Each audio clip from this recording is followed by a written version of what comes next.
Marketed locally for the Carolinas. This is the Rob Brown Show. Get Robbed.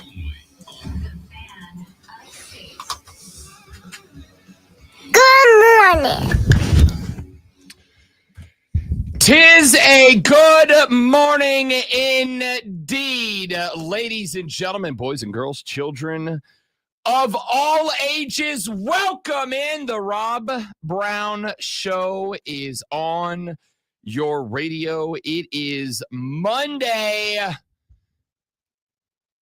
And sadly, depressingly, unfortunately, the beginning of our long national nightmare, the football season of 2025 has come to its conclusion. Football done with until we get to the Hall of Fame game 8 months away or whatever it is. Whenever August is. That many months away. Let's see. We're in February. That's 2. That would be 6. Yeah, something like that. Yeah. I can't count this early in the morning, people. I can. I'm Rob Brown. That other voice you hear, the seductive stylings of the man in charge of this and every sound that will penetrate your ear hole this morning. He is the great one, Lonzo. And look. Lonzo is a superstar. Confirmed. Agreed. Concurred. Save your text, save your phone calls, because Lonzo is a good person. All right. The loss isn't going to dwell within him. He's not going to be flipping desk and throwing tables today. All right. So save your take that's America. He doesn't want him. He doesn't need him. You're not getting to this man. I can't wait to hear from Eagles fans. I only know of one. I mean, good for them. Congratulations. What a beatdown that was. I need you to know last night. So there's a buddy of ours who you just happen to be wearing green today. I know it's Greenville Drive, but you are wearing green. I am wearing green. It was unintentional. I swear to you, it was a Scout's honor. Swear to you, it was unintentional. This was because we had such a beautiful day in the neighborhood yesterday, and I woke up and just assumed it was going to be that way again today. And I thought, hey, you know what today is? Today is the first day of baseball season. Pitchers and catchers for the Dodgers and the Cubs. Is it? Yes. The first day? Okay. Today, I mean, not playing baseball season. When they show up for camp. Yeah, but they've been playing. That's today. Yeah, but they've been playing the grapefruit thing, right? No, that has not started yet. Oh, okay. All Pitchers and catchers for the Dodgers and the Cubs report today. The Dodgers and the Cubs start because baseball decided for whatever reason that we're going to start the American pastimes regular season with a series in South Korea in just a few weeks. And so the two teams playing in that, they will have the regular season opening day in South Korea like 5 days before regular season opening day stateswide. Didn't they do something similar to that? They did that last year. Yeah. The Dodgers are getting sent over, obviously, because Shohei Ohtani is a global superstar. He's a global phenom. He's the most famous baseball player on earth. I would say probably the only athlete that cracks the top 10 global, internationally known superstars list from the game of baseball. So they're sending the Dodgers. This year they're sending them over with the Cubs to play I think 3-game series in South Korea that will be regular season games for the Dodgers and the Cubs, but it is not opening day. Opening day for the rest of baseball will be like 5 days later, whatever it is. So pitchers and catchers for the Dodgers and the Cubs report today or yesterday, either yesterday or today. And then everybody else will report staggered out over Thursday, Friday, Saturday of this week. So it is baseball coming up. We got pitchers and catchers reporting. We are, I believe, 2 weeks away from spring training. That's your Grapefruit League, your Cactus League, etc. Where we'll start to see the roster shape up a little bit. And then shortly after that, opening day just around the corner on March, I think, 18th, 19th. 18th, 19th is the we're doing it in Japan. I'm sorry. Thank you for texter. We're doing it in Japan this year, not South Korea. Last year it was South Korea. This year it is a 2-game set between the Dodgers and the Cubs in Tokyo. The rest of the league will start 1 week later on March 27th.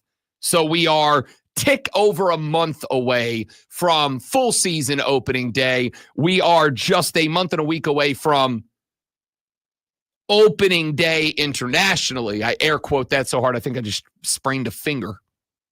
But pitchers and catchers reporting this week. About a week after that, we will have the rest of the roster report. About a week after that, we'll have spring training fire up. So I did break out the Greenville Drive jersey in celebration of the clock turning to baseball season.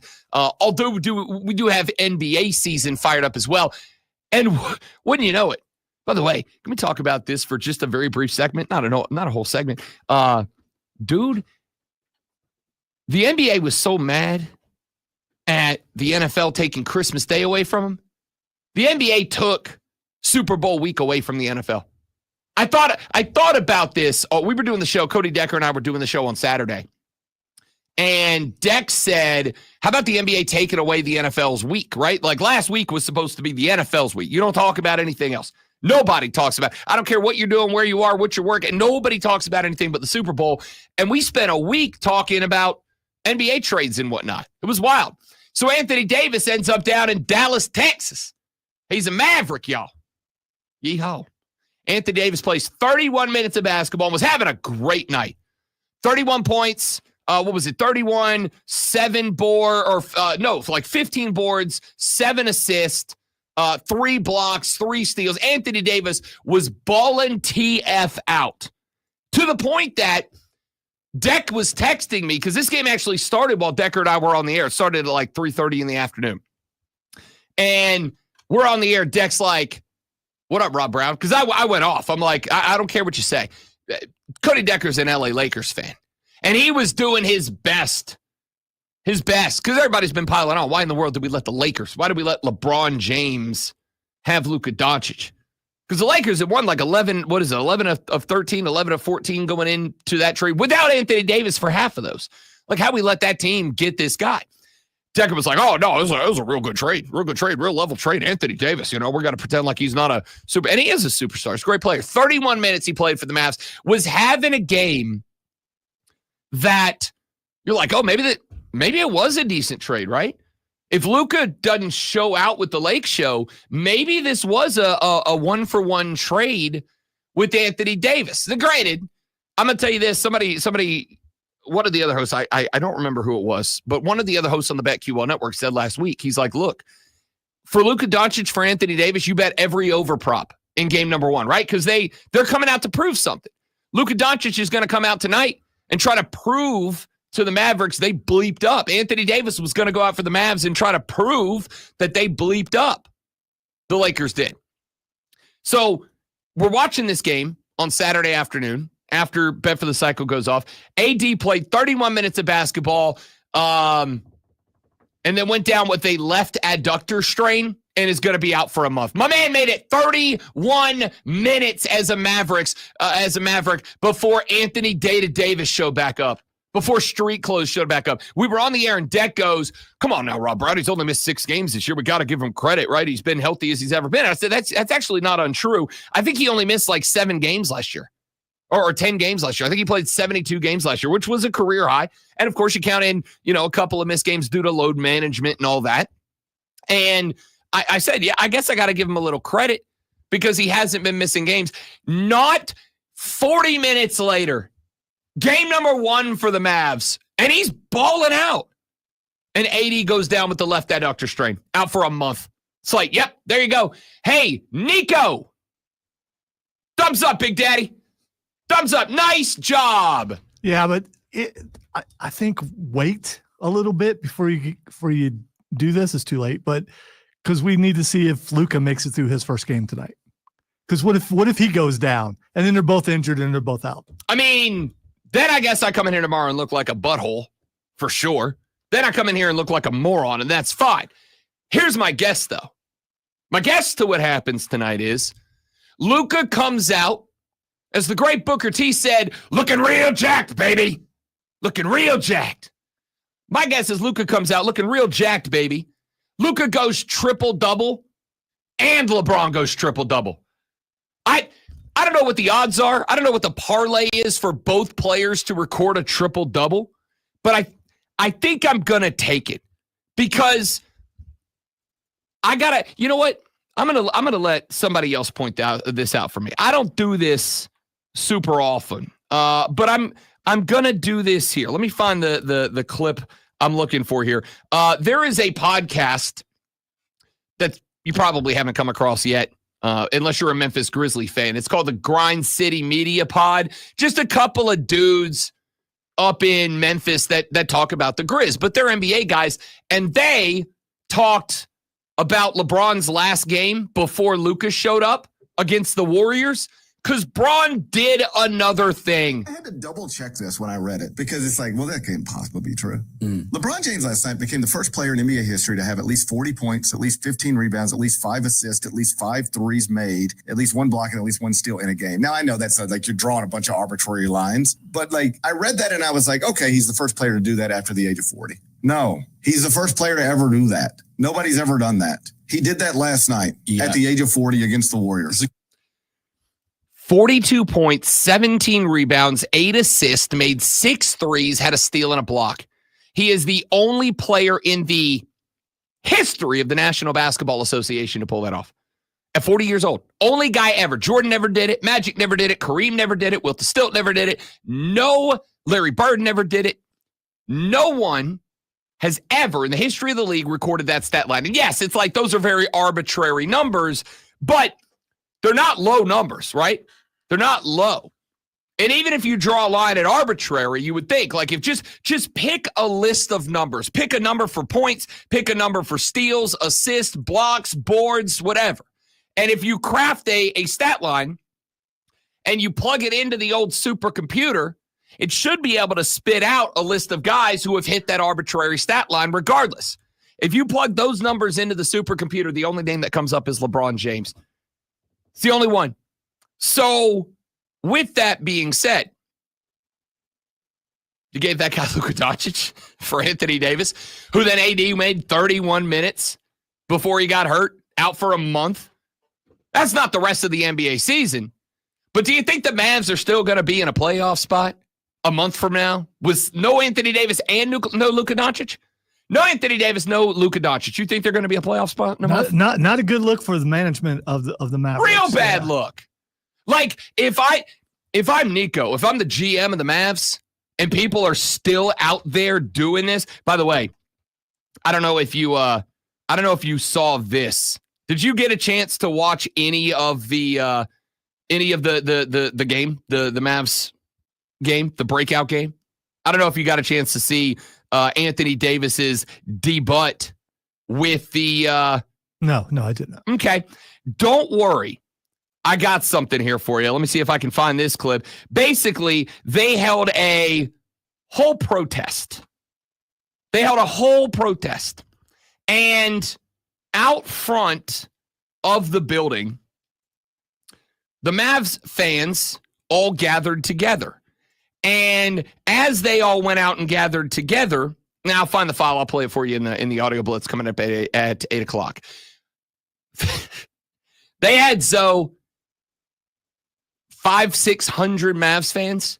Now, the protest against the GM went all the way around the stadium. But I don't know what network it was, caught a close-up of the front of AA Arena. And there were like 500, 600 Mavs fans in a big, big group. And they were chanting, and I got to find this audio because it's 100% going on the clip. They were chanting, and I quote, "Bring him back. He's not fat. Bring him back. He's not fat. Bring him back. He's not fat." They were furious. It was hilarious. They had I'm not kidding, they had a whole ass funeral procession for Luka Doncic.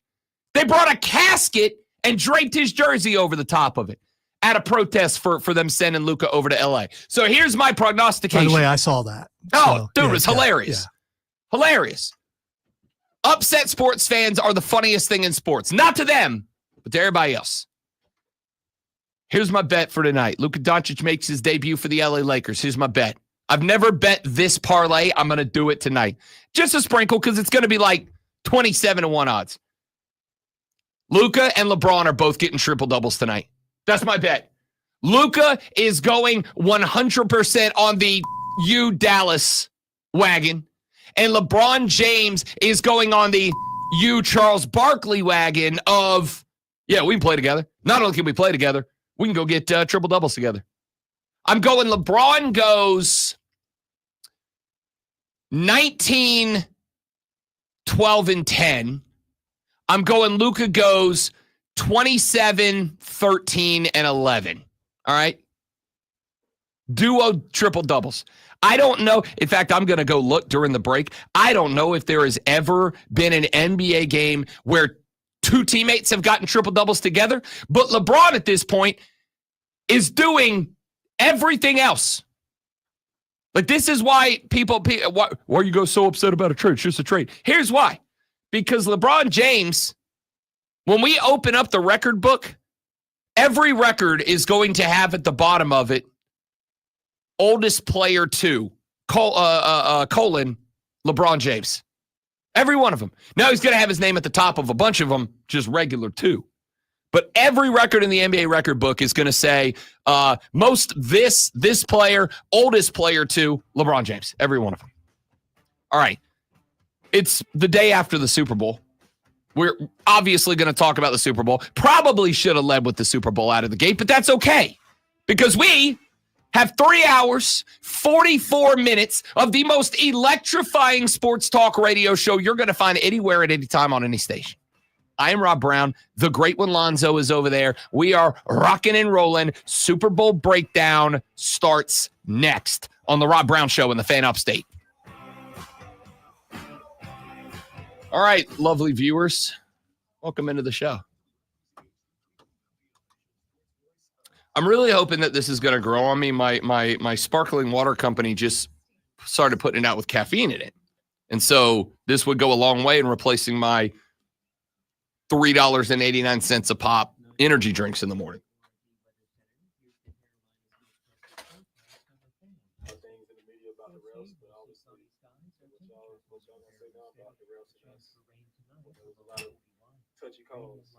Are y'all going to report that? Are y'all going to talk about the refs now?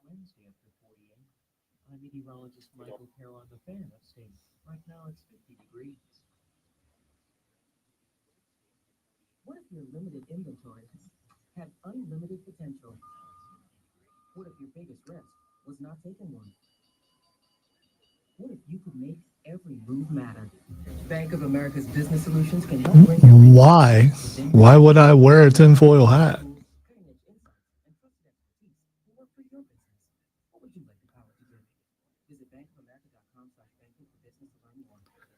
People expecting me to break down or be angry or be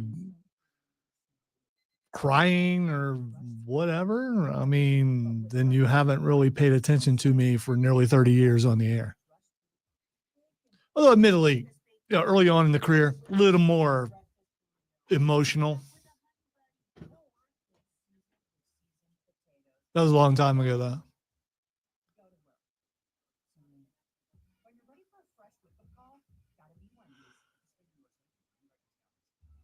Twin Peaks is the best in the game.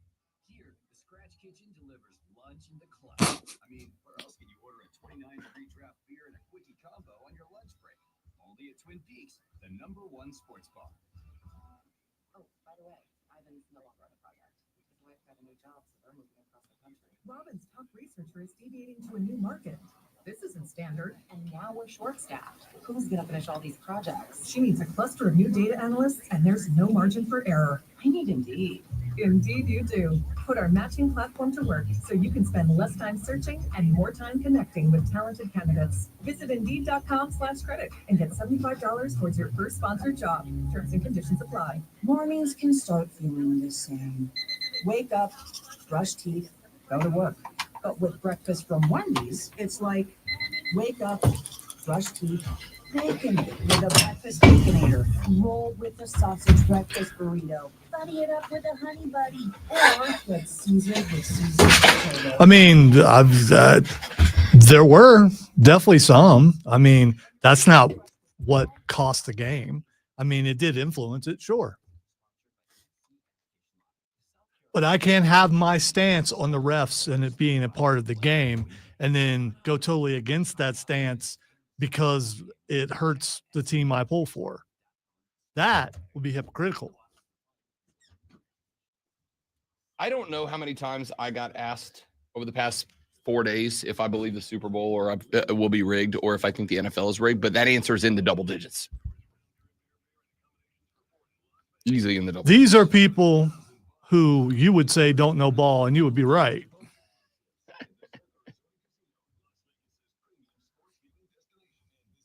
I mean, I could be the guy you want me to be. I could be angry. I could be accusing. I could talk about how the head ref was laughing every time he made a call.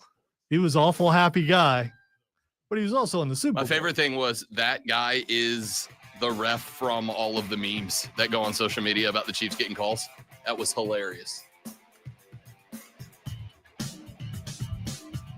Super Bowl licks now in the history books. The Philadelphia Eagles are the victors. They will claim the mantle of National Football League champions by way of a 40-22 victory last night. Jalen Hurts named your Super Bowl MVP. No issue with that selection at all. There were some guys in the mix. I thought Josh Sweat, a guy who I mentioned multiple times last week, was absolutely in consideration for that. I thought, go ahead. I was going to say the Chiefs did what they were supposed to do. They shut down Saquon Barkley and said, hey, beat us, Jalen Hurts, and he did. He did. That's exactly right. I was going back and, I gave 6 what I thought were the 6 most important things, 3 for each team last week that needed to be done if they wanted to win. Let's go through them.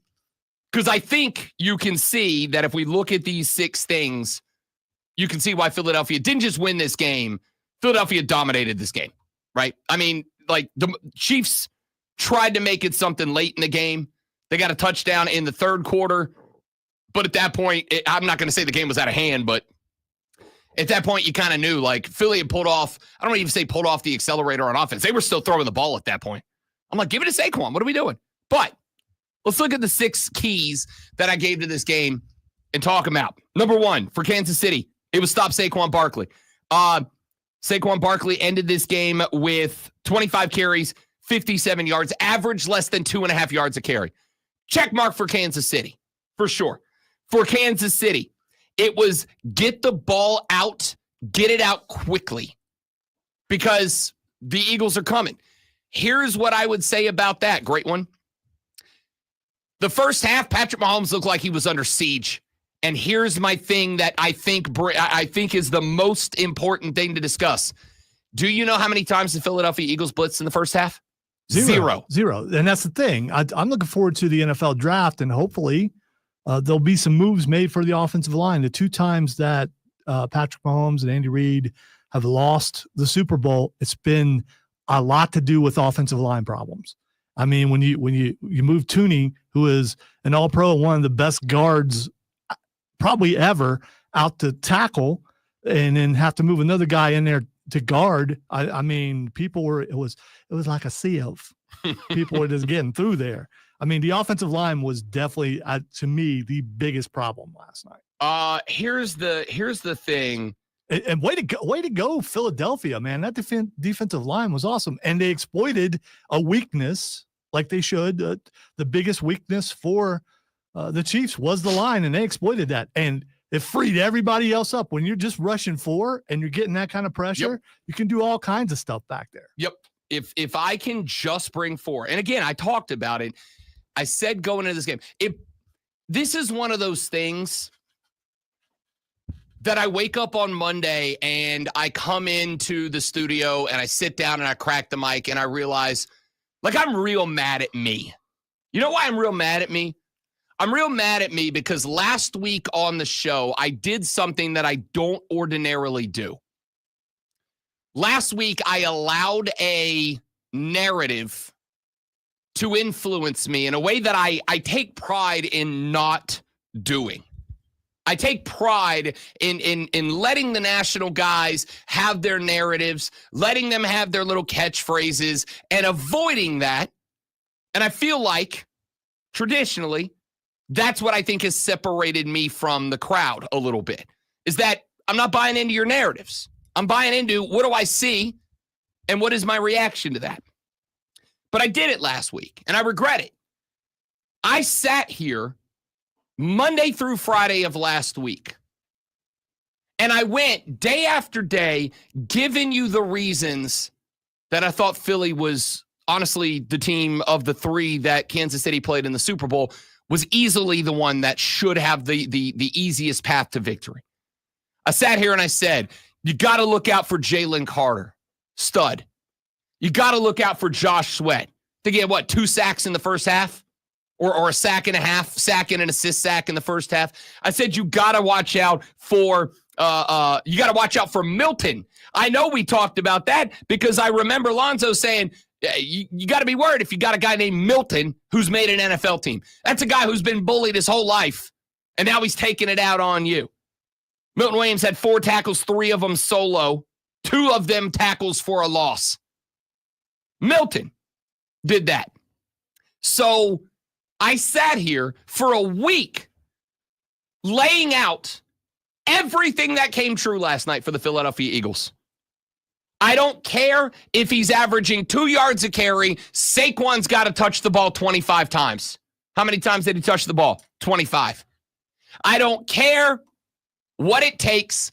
You got to get to Mahomes. If you're getting him with 4, keep bringing 4. If you're not getting him with 4, bring 5. If you're not getting him with 5, bring 6. But you have to rush him. I don't care if he's completing passes. If he's completing passes on the run, so be it. It is what it is. But you got to hurry him. You got to make him work outside, and you got to have guys in his back pocket. What do the Eagles do? They got to him. They rushed him. They hurried him up. Patrick Mahomes looked like he was under siege last night, and it was from a 4-man rush all night. I don't know if this is true because I didn't go back. He also got beat up. He got the crap hit out of him. That's true. I don't know if this is true or not because I'm going to keep it a buck. So last 5 minutes of the game, I kind of tuned out and started getting the show ready for today. I had it on in the background, but I wasn't really paying attention. I'm like, I'm going to keep this long enough to hear who's saying they're going to Disney World. Jalen Hurts. So I tuned it out. I got told this morning that the Eagles ended this game with 0 blitzes. What did I say last week? Vic Fangio is not a guy who blitzes a lot. Pointed out that the Eagles were, I believe, 13th in blitz rate in the NFL. And it was closer to the bottom half than the top. I said, if they don't need to blitz, they're not going to blitz. They're not going to blitz arbitrarily. If Vic Fangio is going to blitz, there's a reason behind it. And it was shown within the first 2 Kansas City drives. They don't have to blitz. They can bring 4 and hurry Mahomes outside of the pocket. And if I can get Mahomes outside of the pocket with 4, that gives me 2 on both sides to get after him. Mahomes was under siege. I spent a week laying out every reason I thought the Eagles could win this game. And then on Friday, when it was time to go on the record, I picked the Chiefs. Why? Because I bought into the don't bet against the Chiefs narrative, which, fine. They won back-to-back Super Bowls. If you're going to buy into a narrative, that's not a bad one to buy into. But I don't ordinarily buy into that narrative. I sat here last week and gave you a week's worth of talking points, naming the guy, not just naming what was going to happen,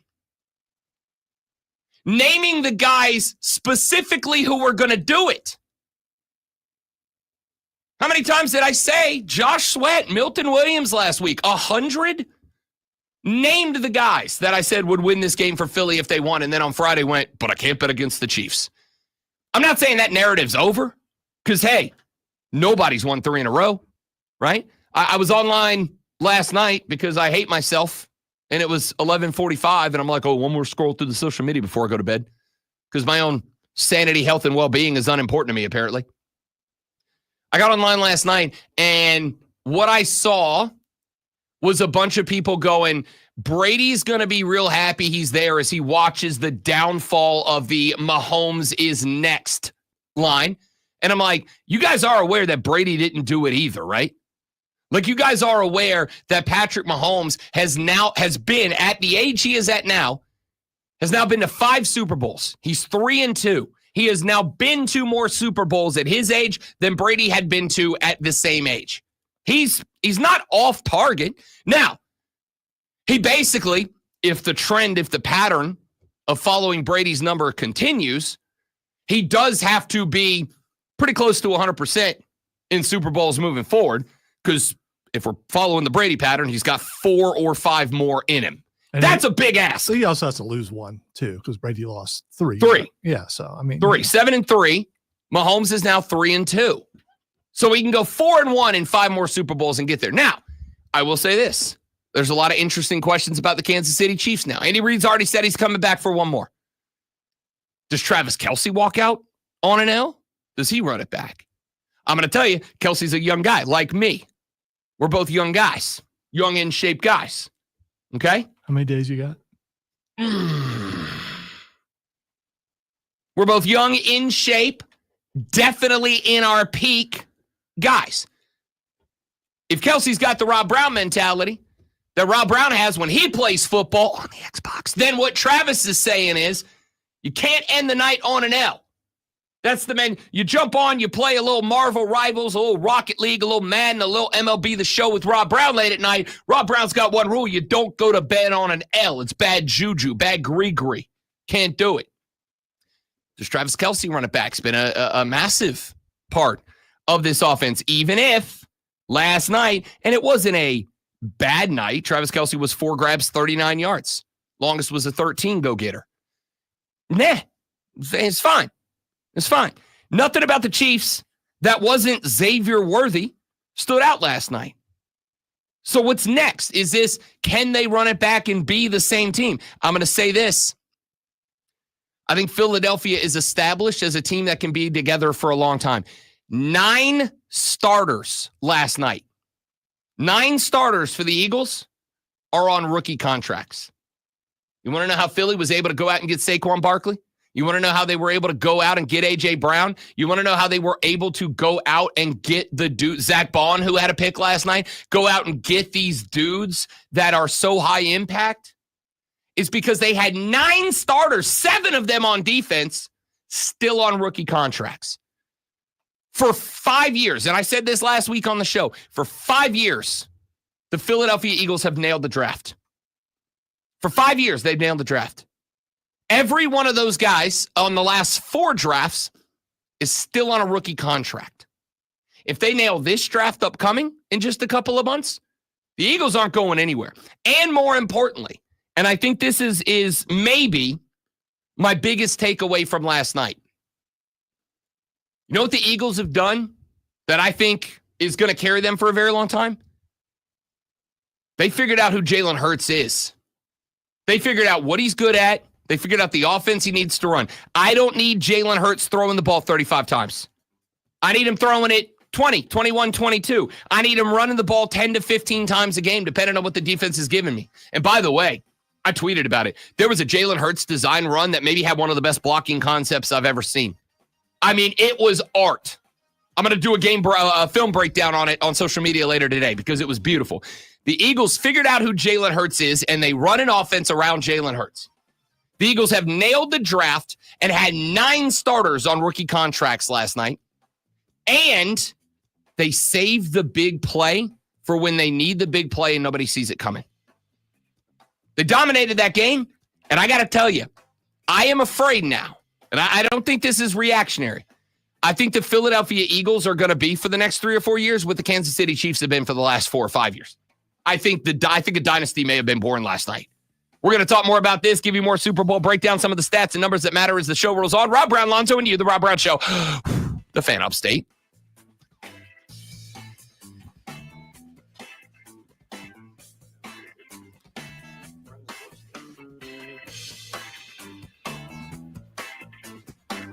Mike, good morning.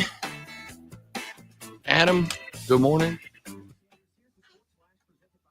Everybody hanging out, lurking in the background. Good morning to you, too. 2 seconds.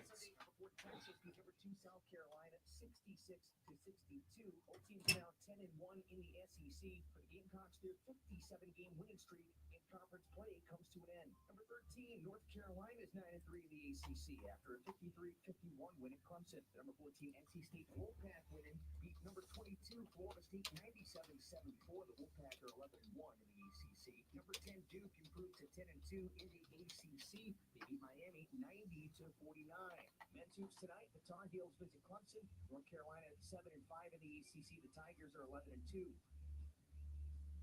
This is your home for Paladins basketball. Follow all the action live right here on the Fan Upstate. Download the Odyssey app, search the Fan Upstate, and listen anywhere on your phone. Chuck Sanders on the Fan Upstate. Up to the minute upstate traffic. There's a crash in the cleanup stages southbound 85 before I-385 that's still got traffic slowing from just after 276 Malvern Road. Things should be back to normal shortly, but right now, use caution. Elsewhere through the upstate, there are no significant traffic issues, with all roads running at posted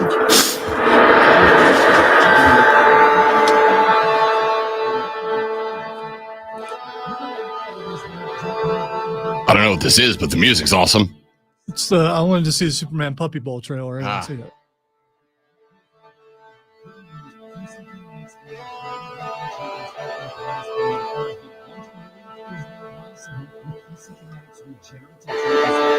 Okay, I don't see anything different yet. Down, down, down, down, down, down.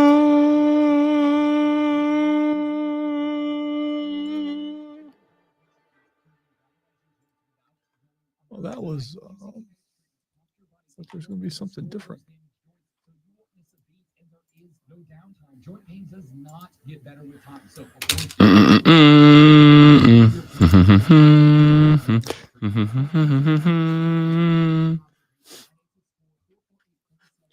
Duped. Although the Thunderbolts trailer is pretty good. The full trailer is online. Still don't know who the bad guy is, but they're doing some really bad things. They're doing some really bad things? Yes, because that's what bad guys do. Really That bad is true. That is what bad guys do. people appear to be disappearing. Like he holds out his hand and people disappear. Ooh. Oh, son of a gun.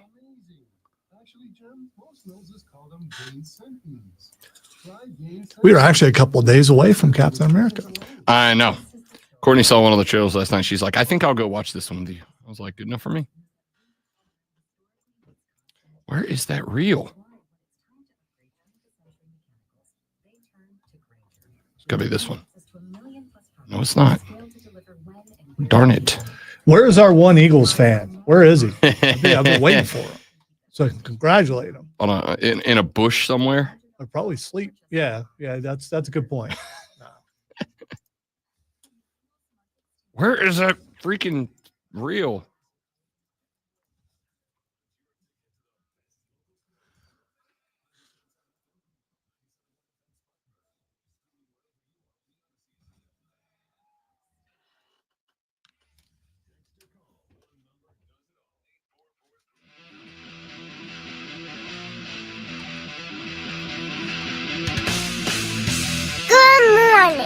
Good morning, indeed. Welcome back, ladies and gentlemen. The Rob Brown Show on your radio and cell phones, tablets, computers, electronic device of choice. And before we get the day really rocking and rolling, I want to tell you, if you're not listening to us on the Odyssey app, AUDACY, when you are away from your radio, now is a wonderful time to start getting into that habit. Why?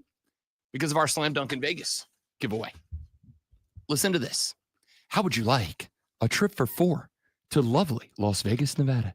How would you like $5,000 spending cash in your pocket and $5,000 spending cash in the pocket of your 3 friends? Well, do I have news for you? The Slam Dunk in Vegas giveaway is happening right now. Here's how you enter. You go on your digital device. You grab the Odyssey app. It's for free, AUDACY. You download it. You register on it, again, for free. Then you go to the Fan Upstate page. Click on the little heart icon, so every time you open the app, wango bango, it's the first thing that comes up. You click on the Fan Upstate, and you listen to the Fan Upstate on the Odyssey app for 60 minutes. You do that, your name is automatically entered in the Slam Dunk in Vegas giveaway. If you win the grand prize, you and 3 people of your choosing. You'll notice I didn't say friends or family there. You can bring whoever you want. You and 3 people of your choosing are getting round-trip airfare, accommodations at the Circa Sportsbook, Casino, Resort, Pool, etc., etc. You're getting passes to Stadium Swim, which is an outdoor pool party with an outdoor TV the size of a football field. If there's a sport happening on planet Earth that has a camera pointed at it, it's on that screen at Stadium Swim. And you and all 3 of your traveling companions are getting $5,000 to do with what you see fit. That's 20 grand, 20K, 20 GER in your pocket.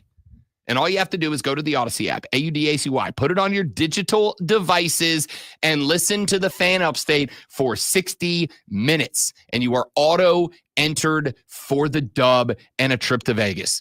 Good luck, and you're welcome. All right, breaking down the Super Bowl. Let's keep going. Do want to let you know the phone line's open for you. 844-326-3663 is the number. 844-FAN-FONE. You can also text that number, 844-326-3663. We want you involved with the show this and every morning. Let us know your thoughts on Super Bowl licks.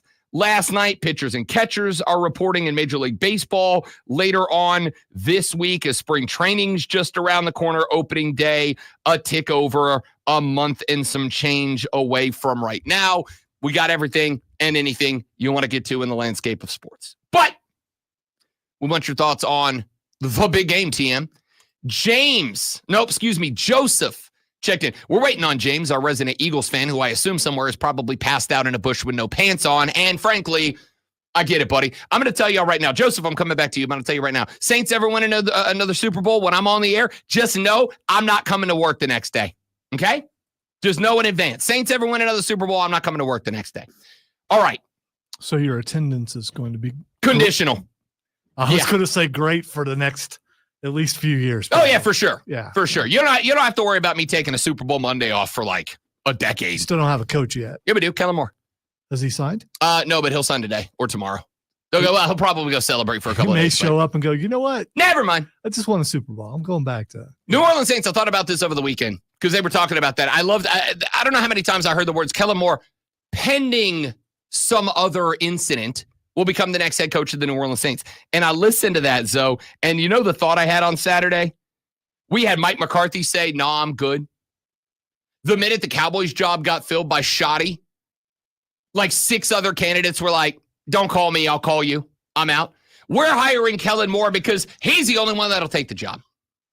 And even that, I'm looking at it, I'm like, I got to tell you, and I mean this. As a fan of that football team, I mean this.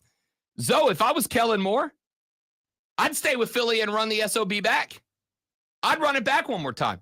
I'm coming back with Jalen Hurts, a Super Bowl MVP, going to 2 out of 3, winning one of them, beating the Chiefs to do it. Why would I leave Philly as the OC to go be the HC of a team that can't be good for a decade?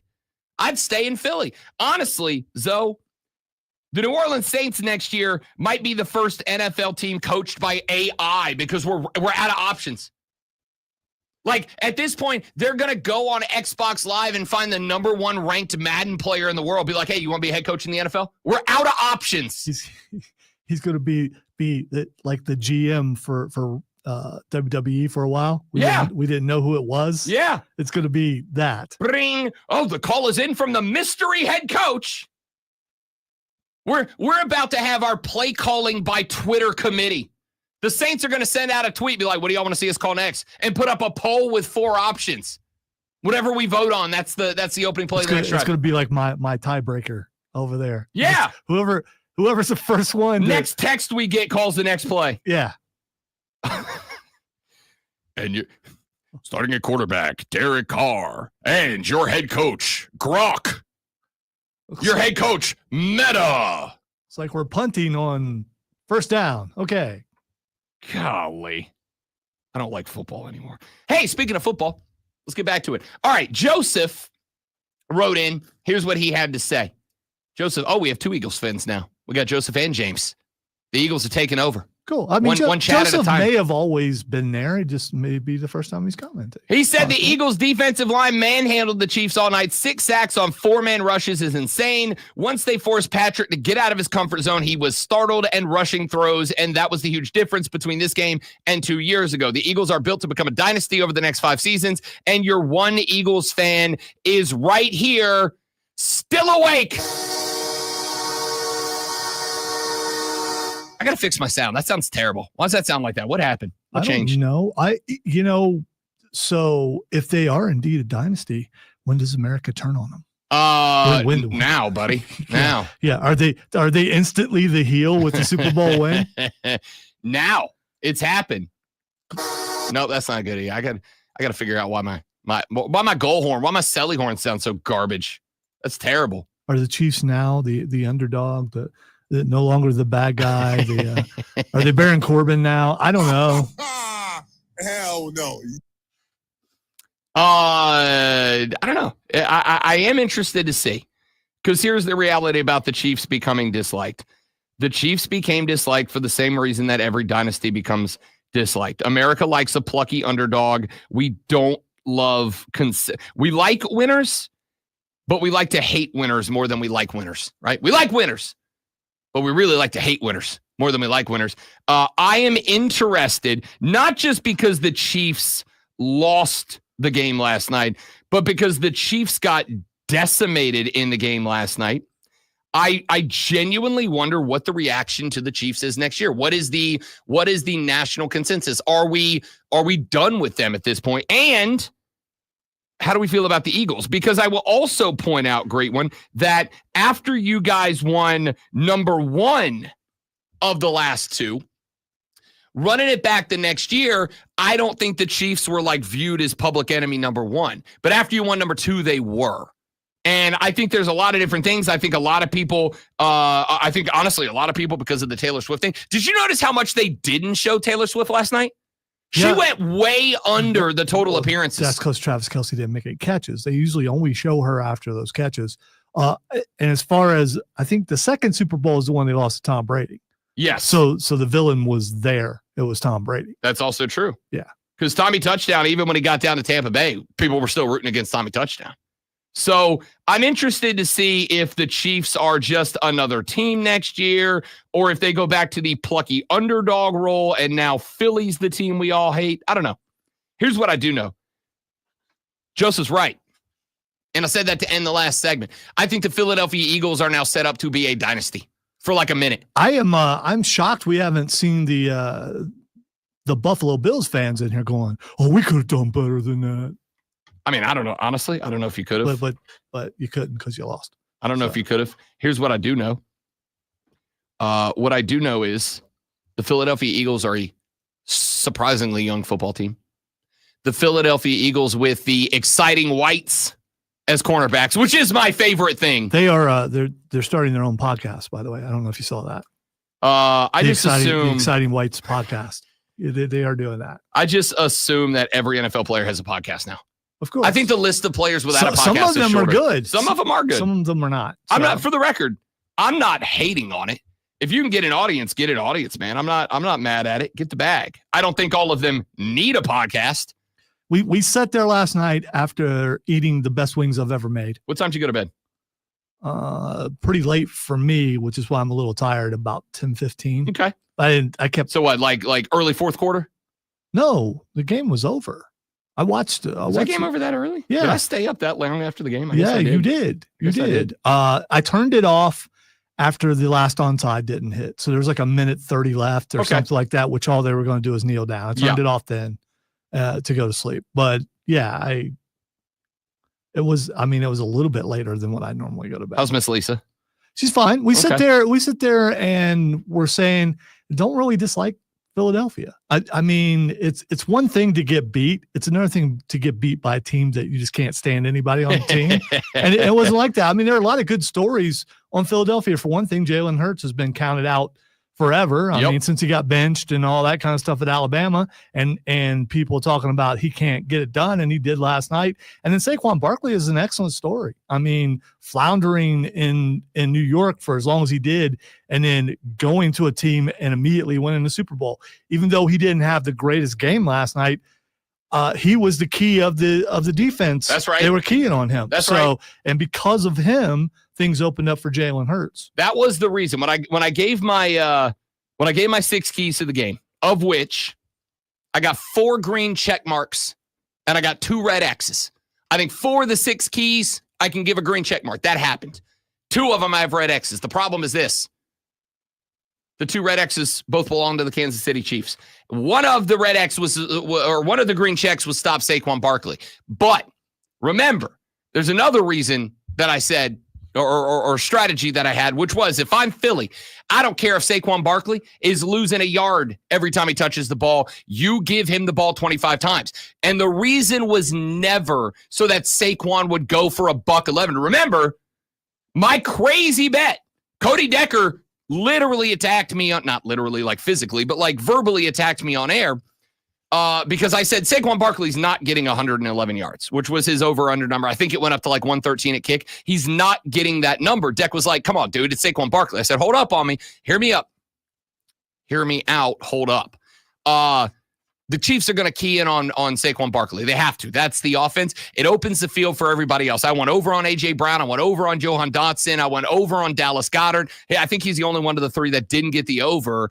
But the key to me was always Saquon's got to touch the ball 25 times. Not so that he takes the game over, but what? So that the Chiefs defense stays locked in on 26. And by the way, no one's talking about the fact that Andy Reid, who's such a great play caller, last night, not so much, because they could have done the same thing and ran the ball, and they didn't run the ball at all. Well, I mean, it was like, why not run the ball?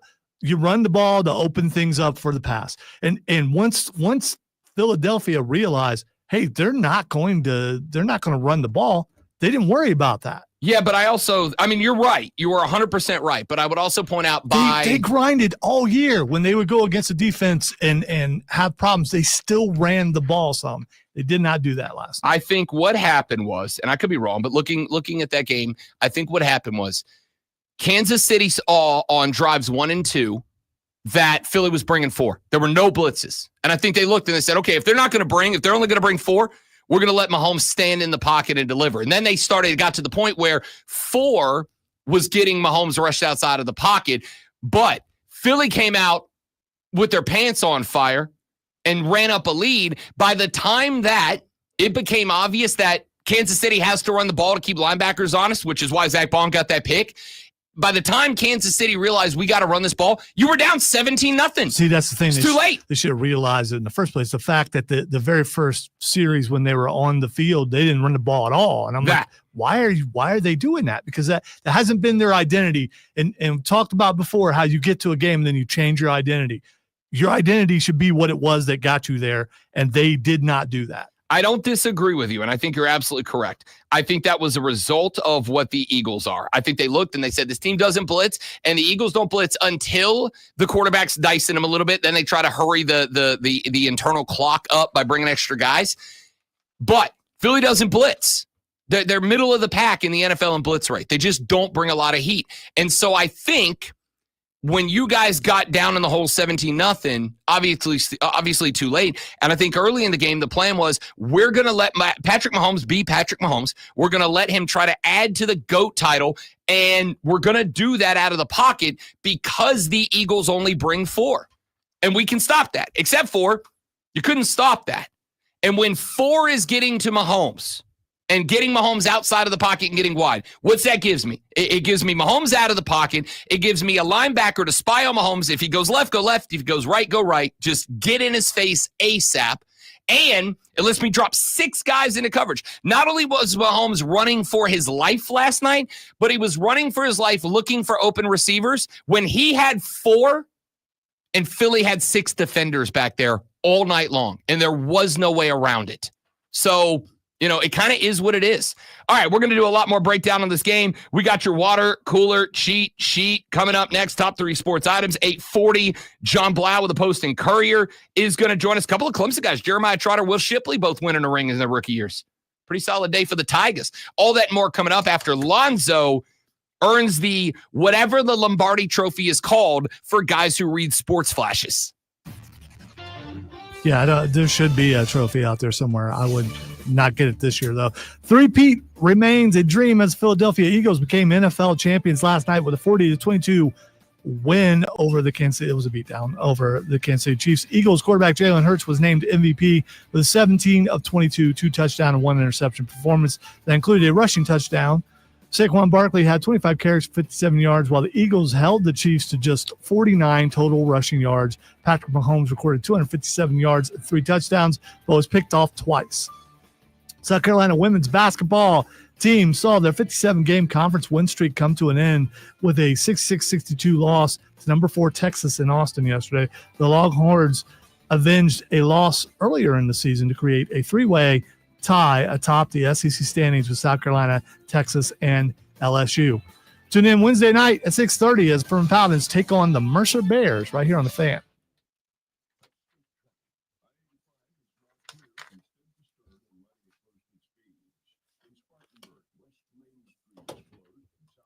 Yeah, in the end, with all the injuries and stuff that Kansas City had to deal with throughout the year, it was amazing that they made it to the Super Bowl again.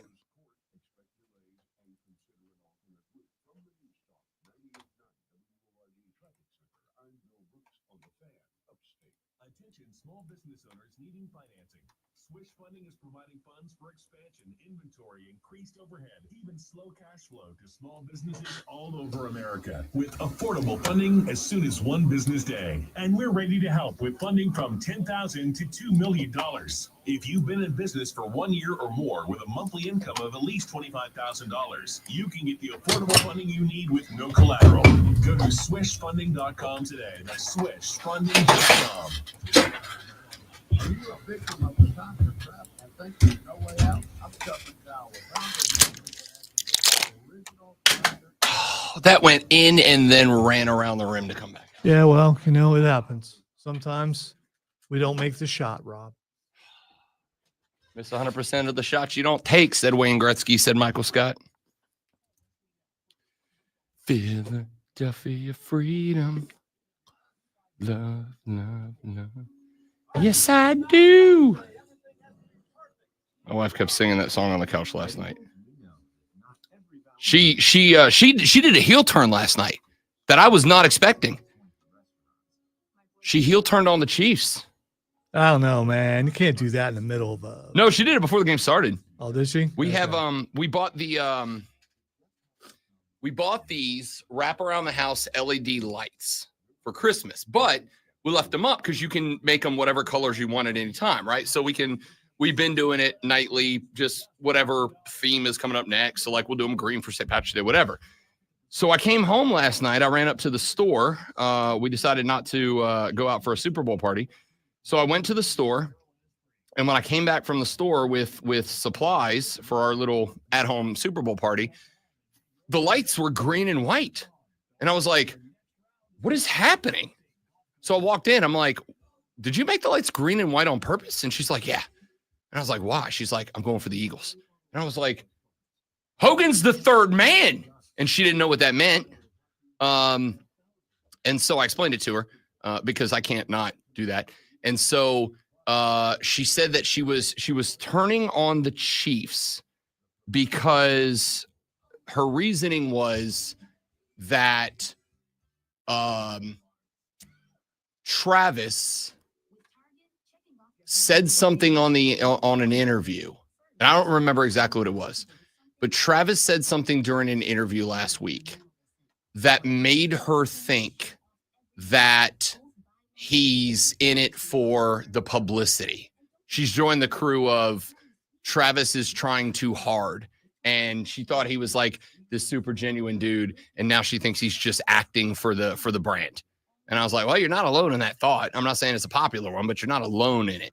And she's like, yeah, I like the Eagles. Like, they're real fun to watch. And I was like, feel like you haven't watched a lot of Eagles games, but okay. She heel turned last night. It was shocking.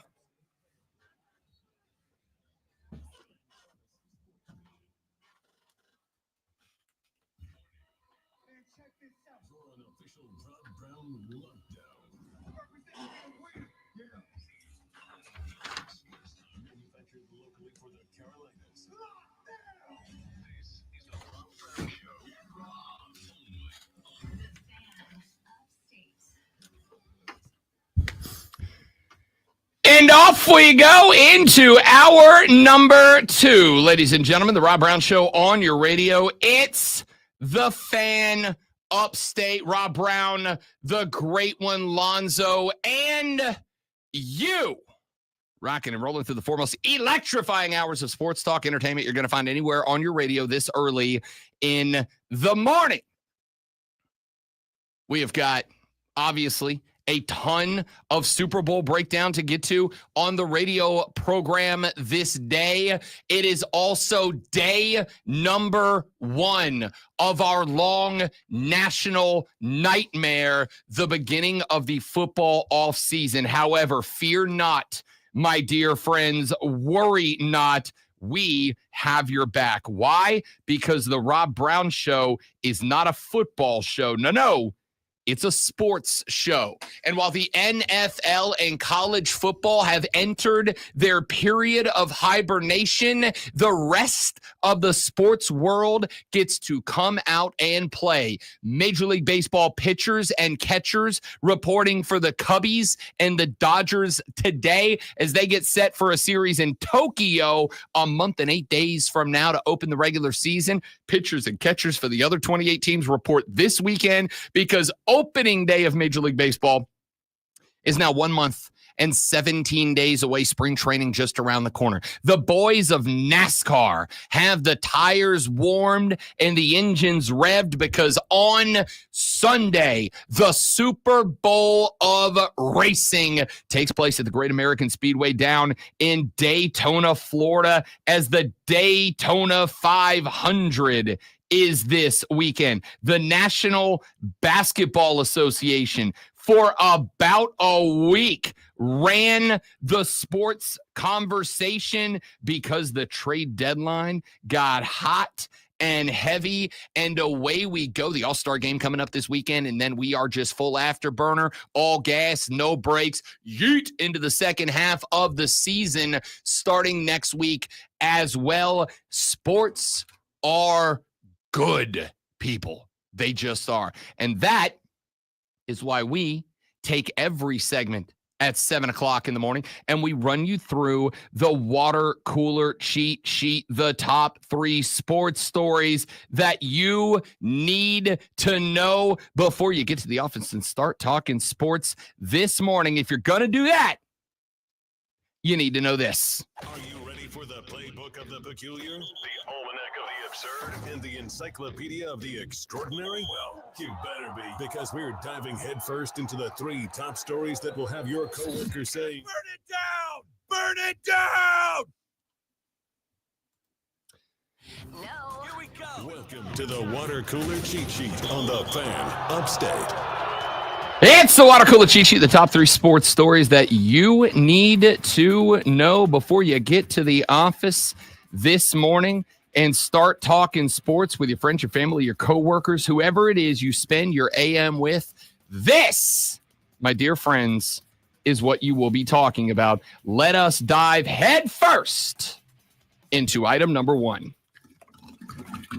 You know what it is. What else could it be? The football season, as mentioned, came to its conclusion last night. The Philadelphia Eagles take the crown of Super Bowl champions, a 40-22 domination of the Kansas City Chiefs. Jalen Hurts, 17 of 22, 221 passing yards, a pair of touchdowns. The only blemish, an interception that felt like maybe it was going to be the beginning of the Chiefs' run back into contention. Alas, 'twas not to be. 6 punts forced from the Chiefs by the Eagle defense last night. Jalen Hurts also ran in a tush-push tutty, led the game in rushing yards. Did Jalen Hurts 11 carries, 72 yards? I think 4 or 5 of them were designed. Jalen Hurts last night was doing everything that we all thought that Patrick Mahomes was going to do last night. When the pressure got to Jalen Hurts, Jalen became a wildly intelligent runner of the football. That is why Jalen Hurts was named your Super Bowl MVP last night. Jalen Hurts was the dude. And we talked about this on the show last week. I talked about it on Bet for the Cycle on Saturday. Jalen Hurts was being overlooked in this game. And those people that overlooked Jalen Hurts would either be proven very right or very wrong. But it was going to be up to him to decide what happened in this contest. And boy, howdy, was Jalen Hurts on a heater last night. Defensively, the Eagles were as good as advertised. They held Patrick Mahomes to 257 yards, but he picked up a solid 80 of those yards in the fourth quarter when the game was largely already decided. Mahomes 21 of 32 for 257, 3 touchdowns, but the 2 interceptions, including a pick 6 by Cooper DeJean, were the ball game. Overall, Mahomes said in his post-game presser that those picks were on him, that he's got to be better with the football, and I tend to agree. But I think the biggest stat, and we'll get Lonzo's thought on this before we move to item number 2. We had this conversation to some degree back in hour number 1, which you can listen to by going to thefanupstate.com, going to the podcast section and dropping it down and selecting hour number 1 of today's show when it gets posted. The Chiefs ran the ball a total of 11 times between all players. 4 of those were Mahomes. Kareem Hunt had 3 runs. Isaiah Pacheco had 3 runs. Samaje Perine had 1 run for 8 yards. A total of 49 rushing yards last night for the Kansas City Chiefs. And I do think it was a combination of things. Number 1, as I mentioned, the Eagles' rush defense is exceptionally good. We spent the week talking about how good their pass rush was. Some of us told you how good their rushing defense was as well. It made things tough. Number 2, the Chiefs came in obviously with the game plan of they only rush 4. We're going to let Mahomes do Mahomes things back in the pocket. They started having to run the ball, and by the time that it became evident that Patrick Mahomes being a pocket passer quarterback just wasn't going to work, the Chiefs found themselves in a 17-0 hole and had to get away from the run to play come from behind football anyway. Disagree. Which part? Well, how many times did they run the first half? Not many. I mean, they ran 11 times in total. So yeah, I believe all those were in the second half. I don't think they rushed once in the first half. I mean, with a running back, I don't believe they did. I could be wrong. And if they did, obviously there were 10, so it wasn't that many. It was a concern right away when they came out and didn't run the ball. And I was saying in my living room, why are they not trying to run the ball? You run the ball to set things up. Philadelphia did that, ran the ball to set things up, even though they couldn't get any yards. Kansas City has ran the ball the entire season. I mean, look at how many yards that Kareem Hunt got, and you have him back. You had Pacheco back. Neither one of them ran the ball hardly at all. Yeah, they both had 3 carries. It didn't make sense to decide in the second half, like in the fourth quarter, oh, maybe we should try to run the ball now. Should have did it in the first half, and they didn't. I think that the Kansas City Chiefs are going to be the most recent entry in the Dance with the Girl Who Brought You club. We talked about this in college football, right? Penn State, kind of one of those teams. I think Notre Dame to some degree, one of those teams. The only team that in the college football national championship playoffs that I can point at and go, in the playoffs, this was absolutely the same team as they were in the regular season, was the Ohio State Buckeyes. Only team I think that stayed true to themselves every game, every quarter, every snap. Kansas City, and this is going to be an interesting conversation because it's kind of on Andy Reid as the offensive play caller, right? A guy that we have spent the last 3-4 years lauding as maybe the most brilliant offensive mind in National Football League play. Last night, Andy Reid just lost the mojo. This Chiefs team early in the game did not establish any sort of run game. And by the time that they realized maybe we should do that, they were so far in the hole that they had to throw. There was no option anymore. The Eagles, by coming out and building up a lead, because remember, that was another one of my talking points last week, no matter what happens, the one thing that the Eagles cannot do is allow the Chiefs to go up by 2 scores. They cannot get to a point where it becomes the Jalen Hurts pass-a-thon. Can't do that. You got to keep this team within 1 score so that you can run. And even if the run's not working, you still got to run. And you still got to run so that the Chiefs still have to play an honest defense. Well, by the time we got into the third, it became very evident that that is exactly what the Eagles were going to do. The Chiefs, on the other hand, got away from the identity that got them to a Super Bowl. They did not dance with the girl who brought them, and it ended up costing them their opportunity at a three-peat. Let's get to item number 2. I don't know that for many other quarterbacks that aren't, in Super Bowl contention, this is a story. But obviously, this man is a magnet for talking points, and therefore for him, this is a water cooler cheat sheet item.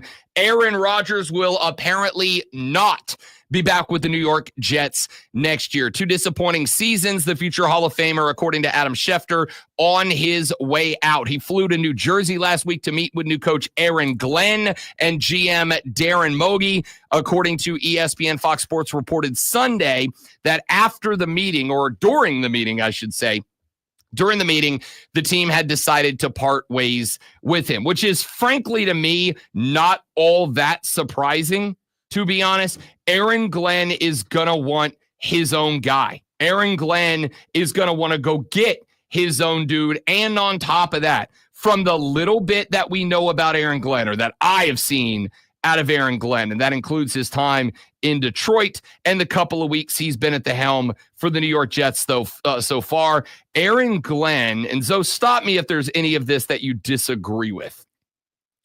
Aaron Glenn kind of strikes me as like an old, no-nonsense defensive coordinator guy, right?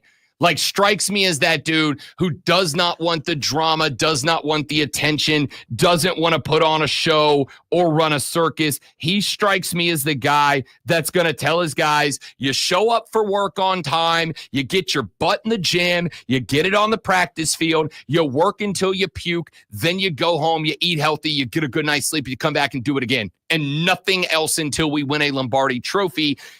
And Aaron Rodgers is just the opposite of that. Aaron Rodgers is on your TV screen multiple times a week. He's on podcasts. And I'm not saying Aaron Rodgers is bad for that or is wrong for that. Of course not. These guys got to build a brand for when their career is over too. I'm not upset at that.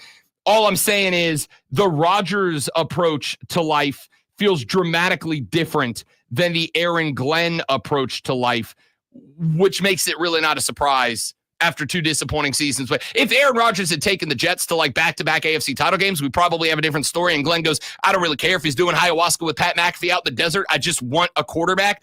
But the fact that he spent 1 year on the IR and last year statistically was good, but the team was trash. Yeah, this is about wins and age. This is really, and maybe even more about age because of how old Aaron Rodgers is. And if you're going to go to a team and start new, you got to get rid of some of the baggage. Yeah. And the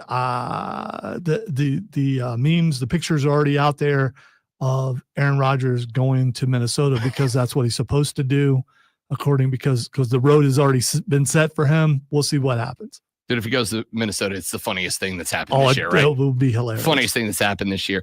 And finally, item number 3.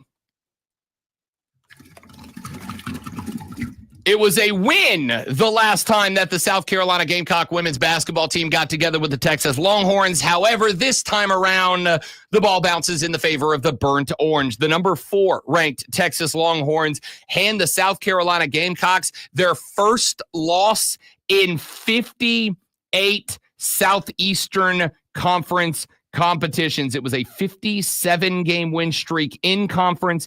It was a 17-game win streak overall. The Lady Gamecocks had not lost a game dating back to mid-November of last year when they got sniped by now number 1 UCLA, but the Longhorns gave the horn to the Lady Gamecocks. 66-62 was your final in this one. This game out in Austin, Texas yesterday on Super Bowl Sunday. On one hand, Dawn Staley got to celebrate with the Eagles' big cap on last night. On the other hand, I'm sure it was a muted celebration for Dawn Staley as that team. I'll put it this way. I wish this game would have been played today. I wish this game would have been played Saturday. I wish this game would have been played any other day but Super Bowl Sunday, because it did not get the attention that it deserved. In game number 1, the Gamecocks held the Longhorns to a season-low field goal percentage of less than 28%. Yesterday, the Longhorns shot 44% from the floor. In game 1, the Gamecocks out-rebounded the Longhorns. Yesterday, the Longhorns got them back. Everything that the Gamecocks did right the first time they got together with the Lady Horns went wrong yesterday. Listen, we've talked about this with Lulu Kesson. We will bring it back up on Thursday when she joins the show, the young lady who covers the Gamecock athletic department for the Greenville News. And she said, listen, this Texas team is good.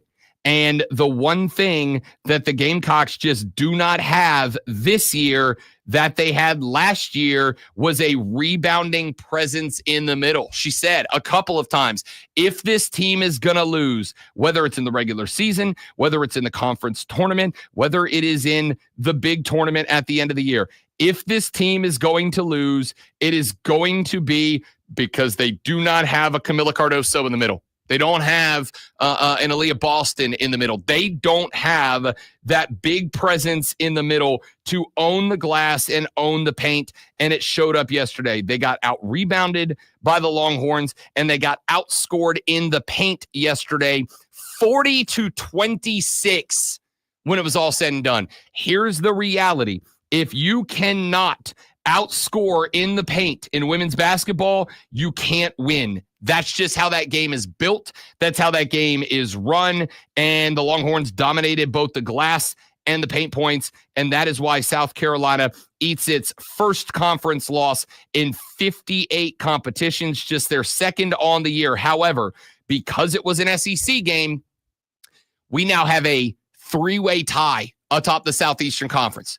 Had the Lady Gamecocks won this game, they would have been in sole position of first place in the SEC. Instead, now South Carolina, Texas, and LSU are all 10-1 atop the SEC standings, as we are now just a few weeks away from the beginning of the conference tournament right here in Greenville, South Carolina.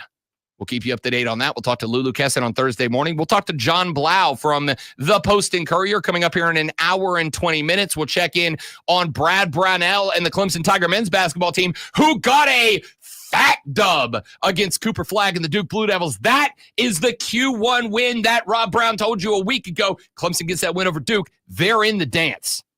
Then we just got to figure out who's going to carry that team through it. We're going to talk to John Blau coming up here in an hour and 20 minutes about that win and where he sees the Tigers in the national tournament. Plus, we continue breaking down the Super Bowl. I am Rob Brown, the great one Lonzo on the ones and twos, the Rob Brown Show on your radio. It is the Fan Upstate.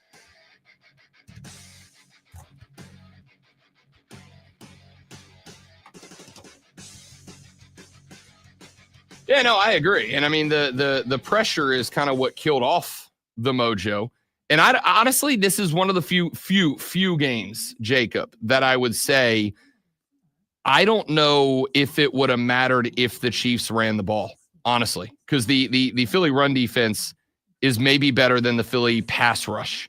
So even if they tried to run it more, I don't know how successful it would have been against that pass defense, or excuse me, against that rush defense of the Eagles.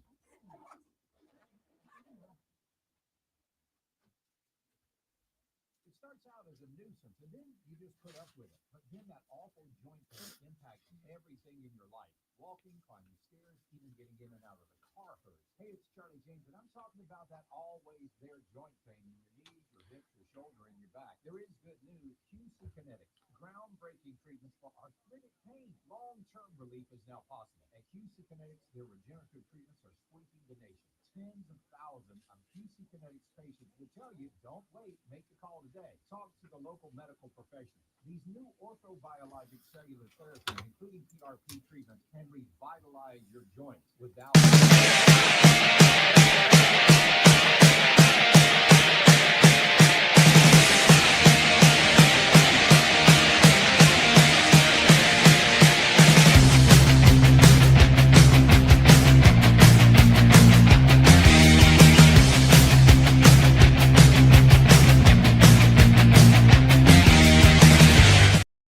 University housing. College students can major in wear and tear. Plus, housing so many students doesn't leave a lot of room to house all the supplies he needs. That's where Grainger comes in. With over 1 million industrial grade products and fast, dependable delivery, doesn't have to. From a new door hinge to a whole new faucet. Call Grainger.com for just that freedom for the ones who get it done. Dude. Smoothie bar, asking people if they'd switch smoothies with me for $574. Oh, I'll switch. So what about $574 if you switch your home insurance to Allstate? That's a headache. Nope, it's painless. Oh, so it's easy money. Yep, check Allstate first, and you could save hundreds on quality home insurance today. You're in good hands with Allstate. Not available. Da da da da da da da. All right, everybody, it's here. The March to Spring Training and Opening Day is officially. What do you think about that Harrison Ford commercial? I liked it. Oh, really good. I did too. Harrison Ford is just a dude now, man. I love him. That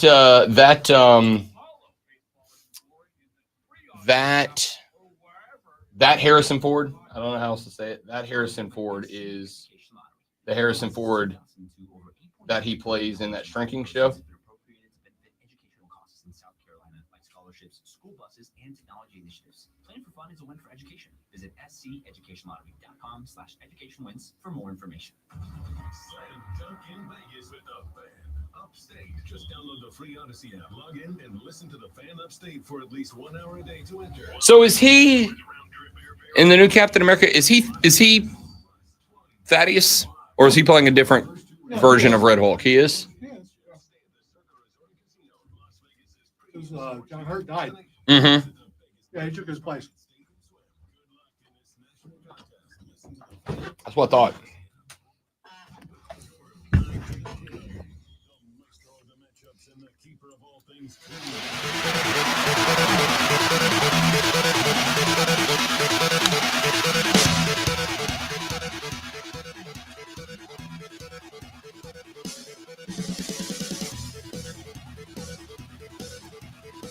It is the Rob Brown Show. It is the Fan Upstate. Welcome back, ladies and gentlemen. Just absolutely spectacular to have you here on the show. Rob Brown, the great one, Lonzo, and you. If you wish to be a part of the show, there's an excellent way to do that, dudes and dudettes. It is very simple.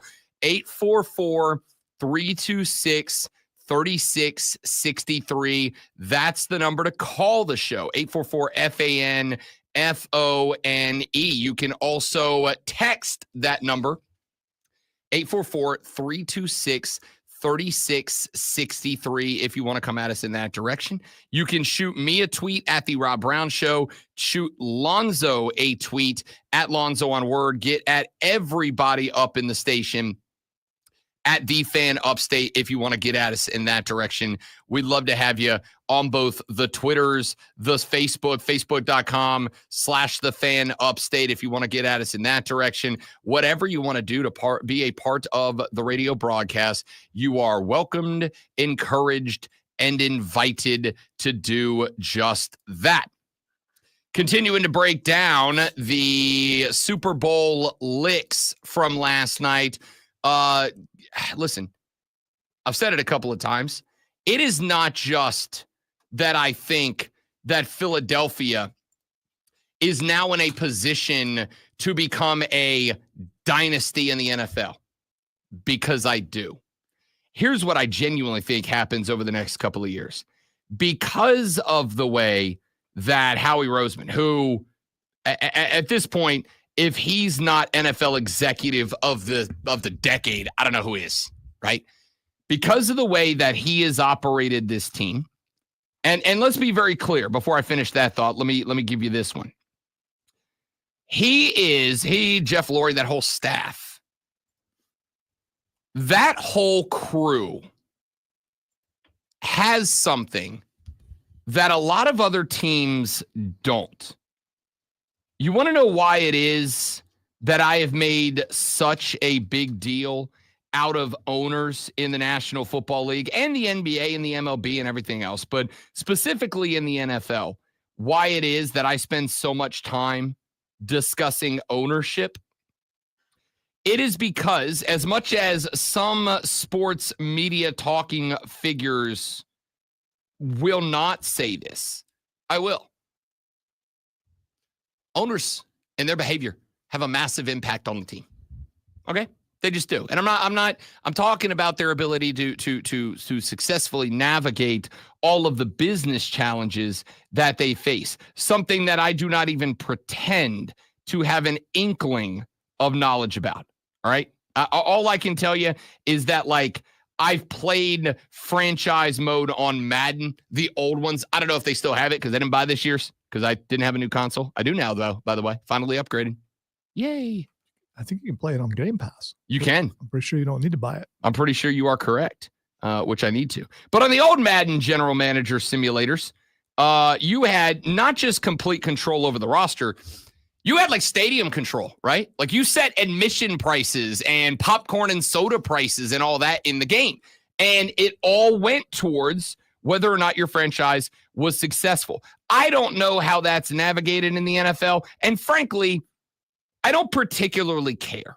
Okay. Ticket prices are one of the conversations that we just don't really get to on this show because I've told you all the NFL's a business. They're about making money. They don't care that butts are in seats. They don't care whose butts are in seats. They care that butts are in seats and nothing else. So that being said, I think the Eagles right now, and I feel like this is probably something that over the last couple of years could have been said about the Chiefs, but I don't really think was. I think the Eagles ownership group right now is perfect. I think the Eagles ownership group under Jeff Lurie is perfect. And here's what I mean by that. I think based on the way they operate, based on their drafting, etc., I think Howie Roseman is one of the few GMs in the National Football League that genuinely has full control over the team. I don't think Jeff Lurie and company step in at all.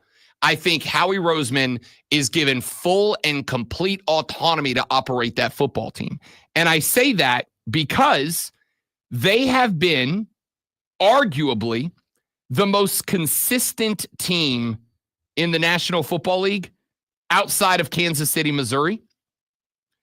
And at this point, and I mean this, and I don't think it's disrespecting the Chiefs.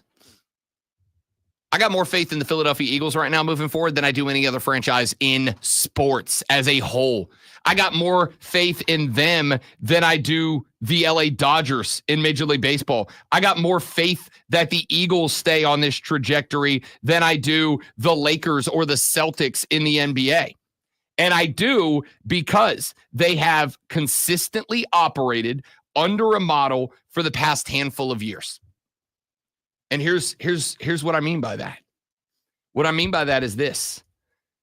Philadelphia has not just nailed the draft, but Philadelphia, who has had draft after draft of players that are with some regularity considered boring, with the exception of like Cooper DeJean last year. And a lot of people were going, wait a minute, Cooper DeJean, who's that guy?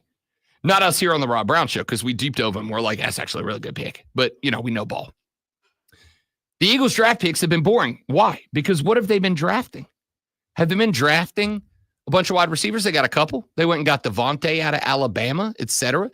The Eagles have killed everybody because the Eagles have just nailed pick after pick across the offensive and defensive lines.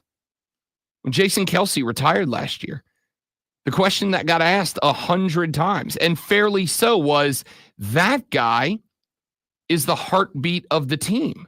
That guy is the vocal leader of the team. That guy is the dude that makes this team tick. Can they be successful without him? And it was a fair question to ask.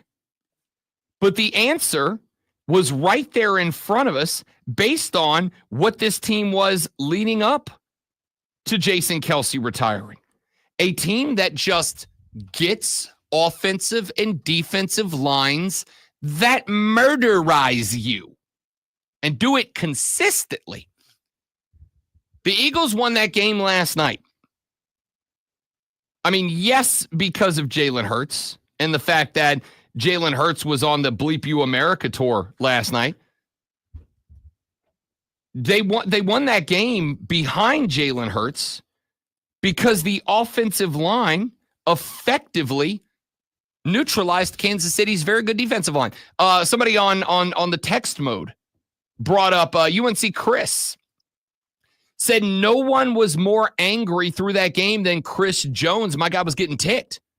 They kept showing Chris Jones because Chris Jones was melting down on the sideline. At one point after an Eagles first down, they showed Chris Jones, and my man straight up threw himself on the ground last night. He also got hurt. He got hurt, yeah. Yeah, so, I mean, when they were working on his neck, and that was early on. That was the tush-push touchdown. Yeah, it was. They went after that. Then he had another injury later in the game. I guess his knee brace came unbuckled. Yeah. And he went down. But the point here was the Philly offensive line just flat out mauled a Kansas City defensive line that we spent the entire week last week going, Kansas City's D-line's got to be dogs. I think the defensive line played well enough. I do. I think they got some pressure and everything.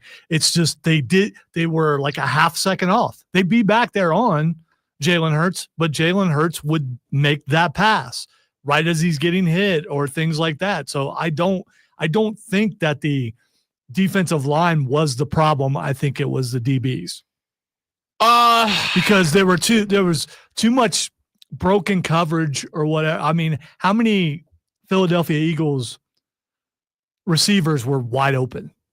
I mean, with no one around them. A few. Yeah, I mean. And when they weren't, A.J. Brown was making catches, so it's not like. You can't blame that on the defensive line. Yeah, I think what I would say is this. First off, and this goes the other direction too, the Eagles' offensive line was just brutal last night. And I mean that in the best possible way, in the most complimentary possible way. Well, as they pointed out, they are the tallest and heaviest offensive line in all of football. Yeah, what was it? They pointed out a couple times. They averaged like 6'6", 348. Yeah, so I mean, there's that. They're enormous. But the Eagles also didn't win every game this year. So it isn't like they couldn't be beat. No, for sure. Listen, I don't think it's out on a very thin limb to point out that the Eagles played the best game they've played all year last night. So Kansas City by a lot. Finished the year like what, 17-3? Yeah, that's it's a good year. Yeah, that's not bad. Here's what I'd say, and this kind of goes back to where we started the segment, which is the reason I think not only are the Eagles a dynasty in the making, because I don't think this team's going anywhere. I don't think they're going anywhere because they got 9 starters last night on rookie contracts, 7 on defense. They're not going anywhere. Like, still on rookie, like going into next year on rookie contracts. They're not going anywhere. The same team defensively, at the most, they got 2 new guys starting next year. At the most. That's if the guys that are not on rookie contracts don't resign, and I think they should. The reason I think that they're a dynasty in the making is because they have an owner who is invested in the product, divested from the team. They have a GM who nails the draft on the offensive and defensive line, which I think at this point, I think we all agree, You got to have a good offensive line and defensive line if you want to win. Go back and look at every Super Bowl champion. What did the Patriots invest in? Defensive and offensive lines. That's why Julian Edelman and Wes Welker were studs, because they didn't go, we need to go get the biggest, hottest free agent wide receivers. They said, we got to get an offensive line so Brady's got time to make dudes look good. The Eagles did that the last couple of years with the draft. They made Jalen Hurts look that good. And I don't think anybody, by the way, maybe I should be optimistic. Kellen Moore handled that offense like a dream last night. Maybe I should be optimistic as a Saints fan. Like a dream. I think the Eagles are not just a dynasty in the making. I think the Eagles are a team that everybody in the NFL now rushes to copy. I didn't feel that way about Kansas City. I feel that way about the Eagles. Let's take a break, come back, talk more Super Bowl on the Rob Brown Show in the Fan Upstate. The only one who had a worse night than Kansas City fans was Drake. The minute they showed Serena hitting the crip walk, I was like, oh, Drake's not going to be happy about this.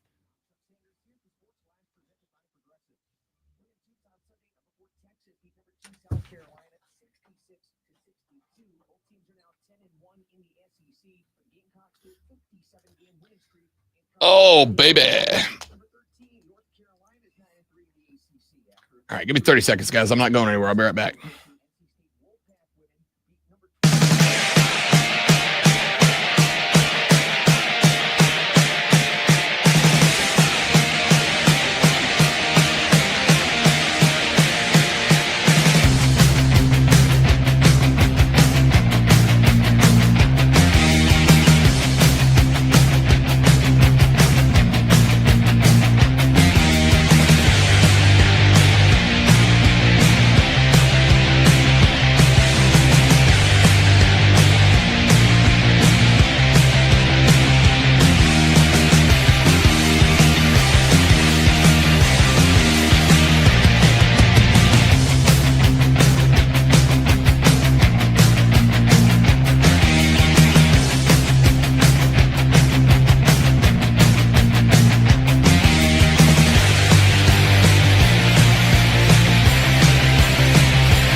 The Rob Brown Show is on your radio, ladies and gentlemen. It's the Fan Upstate. Rob and the great one, Lonzo, with you. Rolling through the foremost electrifying hours. Can we talk about Drake for a second? Now I realize that I'm an old man, and I just have a question. As a retired musician that I am, to me, rap is a form of singing. and needs to be on key with the music. There was only 2 songs last night where he was on key with the music. The rest, it bothered me because he was not on key with the music. The 2 songs that had the backup singers on it, he was on, and he even dropped down an octave when he actually sang and rapped on the one song. I don't know the title. That was good. The 2 songs was good. The other ones, to me, it bothered me that he seemed to not be on key with the music. I think you need to rap on key. Do you think you need to rap on key? Everyone's all talking about the content and burning Drake, and I don't care about that.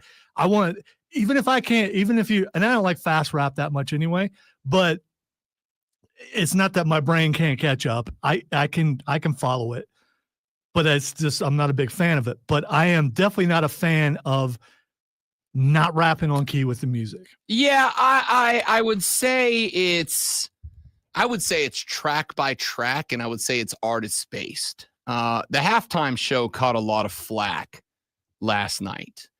And I will say this, because I also had a reaction of this didn't blow me off the sheet. This didn't blow me away. But I've sat with it since last night. I've thought about it a lot last night, and I've come to the conclusion, I think, that I'm actually good with the halftime show. I think that there's a couple of things. Number one, as far as needing to be on key or whatever, I think that's track by track. I think it's artist by artist. I think that there are some guys who can get away with it. I think there are some guys who can't. I think Kendrick Lamar can. So do you consider rapping a form of singing? Not really. I think you can sing and rap, but I also I consider it, honestly, I'll tell you, I consider it poetry more than I consider it singing. And I don't know if that's cliche or not, but I consider it poetry. I approach it as I approach poetry. Even poetry has a consistent, not necessarily cadence, because it has to. Sure. It has to have meter and all that stuff. But it has an enjoyable key. And the fact that he was out of key, it just bothered me. Yeah, I think that's. I'm not being critical of the content, whatever. It's more to me from the musician side. That part bothered me. And the fact that when the backup singer came in, I don't know who she is. SZA. Okay. That was SZA. Okay. When she came in, he dropped it down an octave. He hit everything perfect. The rap was perfect. The singing was perfect for those 2 songs. And then he went right back to the other stuff. And it's like, yeah, okay. Yeah. Like, I'm not, as a couple of people on the text have done so far, I'm not going to hit you with a boomer take, because I don't think it is. I think that's a subjective take. So right away, I knew if I mentioned that's what people are going to go with, and that's fine. Sure. Like I said, the content and everything didn't bother me. The dancing didn't bother me. The dancing was good. There was a protester. They didn't show it on TV, but a dude made it onto the car. He was one of the dancers. Oh, I thought it was. No, he was part of the show. From what I saw, they made it sound like he was not. Yeah, they tried to make it sound that way. Well, he apparently was one of the dancers. He got tackled and escorted out. Yeah. Yeah. So he's been detained. If he's one of the dancers, he was one of the dancers. So anyway, and I mean, I could be like, wow, that's amazing, that clown car, because that's what that was. I mean, that was a clown car. And you look at it from production standpoint, obviously those guys were underneath the stage and came up through the car, or they were coming through the back of the car, and the camera angle made it look like they're all coming out of the car. All that's well and good. And this is not, oh, you're just an old white dude, you don't get it. But that's not true. That's not true. The problem I had with the halftime show was him being out of key. No, okay. So here's my overall thoughts, because the halftime show I know was going to be a bit of contention, and I'm good with that, because it was kind of the point. It was kind of the point. There's no artist other than like Prince or Michael Jackson or a few others that could appease everybody. Correct. There's going to be a certain sect of the audience that are going to go, man, that's not for me. So here's my overall breakdown of the Super Bowl last night. Or excuse me, the Super Bowl halftime show. Kendrick Lamar is very good on a microphone. Kendrick Lamar, to me, is good enough on a mic, is good enough with his written lyrics, is good enough with the approach he has to hip hop, that I don't feel like, subjectively, I don't feel like the sound of his or the tonality of his voice detracts from the music. There are some rappers that I go, you're not deep enough with the pen to be bad at music. Like, you need to be a better musician because your lyrics ain't there. Kendrick, I don't feel that way. I like Kendrick's stuff a lot. I thought his opening line of the revolution will be televised. You got the right guy, but you got the right guy, but you got the wrong time. I thought Kendrick came out dropping fire. And also, I liked it a lot. One. Wow. Well, I destroyed you last week, so it was like 3-2. I also turned the TV off, and it's like, yeah, probably a lot of people just did. I mean, that was one of the lines. Yeah, I would just probably a bunch of people turned the TV off because they didn't get it. I wouldn't disagree. So the second thing that I would say about this halftime show, and I think this is the one that it had to sit with me for a little while. I think the second thing about his halftime show is a lot of people, not everybody, but I think a lot of people recognized very rapidly this message, because this was a very imagery based Super Bowl show, right? Like there was meaning and symbolism. This wasn't just guys getting out of a car. There was a reason for that. This wasn't just, they're wearing American flag colors. There was there was meaning in that choreography. This was definitely a not superficial halftime show. Like, there was meaning in every image of that Super Bowl show last night. And it wasn't just because I think everybody had the Drake v. Kendrick beef going down. Yeah, and Samuel L. Jackson was amazing, but I mean, Samuel L. Jackson was fantastic in that role, and there was a reason that Samuel L. Jackson was playing the role that he played, dressed as obviously Uncle Sam, and repeatedly telling Kendrick, "Hey man, you're being too ghetto, you're being too black," and then Kendrick just upping the game even more every time Samuel L. Jackson broke in. There was a reason for that. There was a reason. I thought, for me, the one that I had to. So you're saying there was a political message on the halftime? The whole thing was. Yeah, okay. From start to finish. Again, I don't care. I mean, it's America. Spread your message, whatever it is, but just be on key. That's all I care about. Sure. Be on key. We got that. All right. If you were praising Satan, I probably would have a problem with that. But anyway, if they were, they probably would be on key, and he was not. So I think that was a Super Bowl halftime show that was 100% from start to finish a political message, without a doubt. Here's what I want to do after the show. I'm going to go listen to some Kendrick Lamar, and you can point out some of the songs that were on there last night. I want to see if he's off key in the recording, because I'm guessing he's not. I would ultimately say I think that was probably something that a relatively small number of people had an issue with. I'll tell you, I did have an issue with the sound. The issue that I had with the sound, and this may or may not have something to do with how you felt about it, the mixing was garbage. That's what the audio quality was awful. Well, that's what I mean. He may not have been able to hear, but if he was consistent the entire time, that would be different. But the couple songs with the backup singer, I keep calling her a backup singer, but SZA, that's a legend. She's not really a backup singer. Featured artist, correct, on the track. He dropped down an octave, at least it seemed like an octave, and he was right with the music. I think that the audio quality was bad. Anytime you have the backing tracks, especially on hip hop, where it is as much spoken as it is sung, right? Because I think a lot of rap is spoken word, just to a beat. Can I mention something else really quick? All right, so when they had the horns out there and stuff pregame, which was awesome, where was the singing coming from?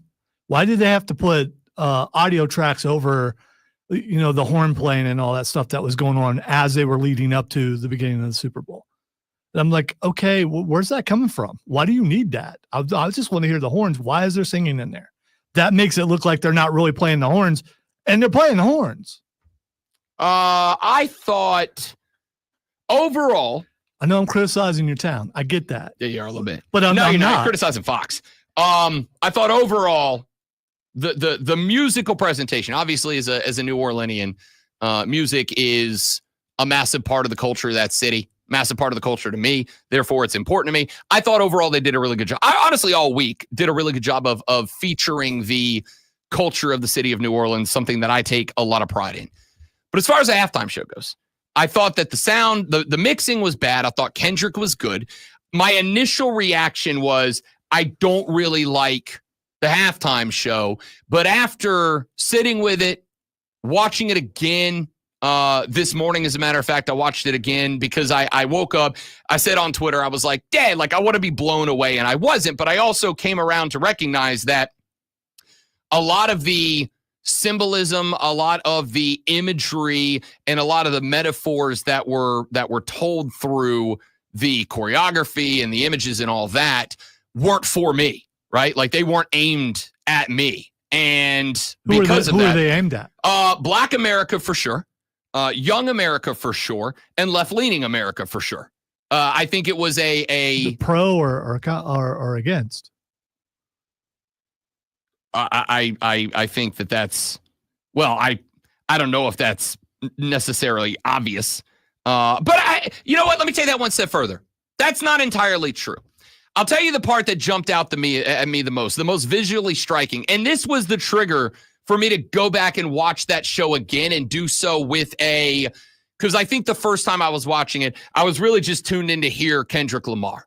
I was really just tuned into the music. And I wasn't really paying attention to the imagery. But I went back and watched it again. The scene that kind of triggered me is like, you know what, maybe I need to watch that again, was right at the beginning when Kendrick Lamar came down the stairs and they had the dancers on the stairs and they were all wearing red, white, and blue jumpers that made them into the shape of the American flag.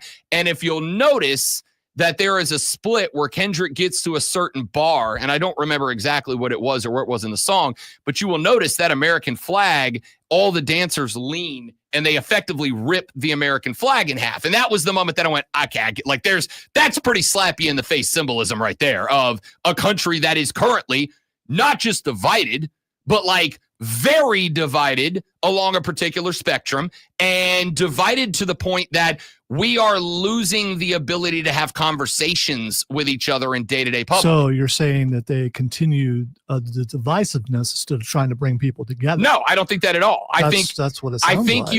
I think you can point out a reality that needs a fix without saying this is good, right? Like there's a difference there. I am happy to say, yes, this country is currently as polarized as it's ever been in my lifetime. I'm not saying as it's ever been. I wasn't around for the Vietnam War. I wasn't around for, the Great Love Fest, whatever. I wasn't around for that. So I don't know if it felt as polarizing in the 70s as it feels now. But for me, as a 40-year-old elder millennial, this country feels as divided as it has ever felt in my lifetime.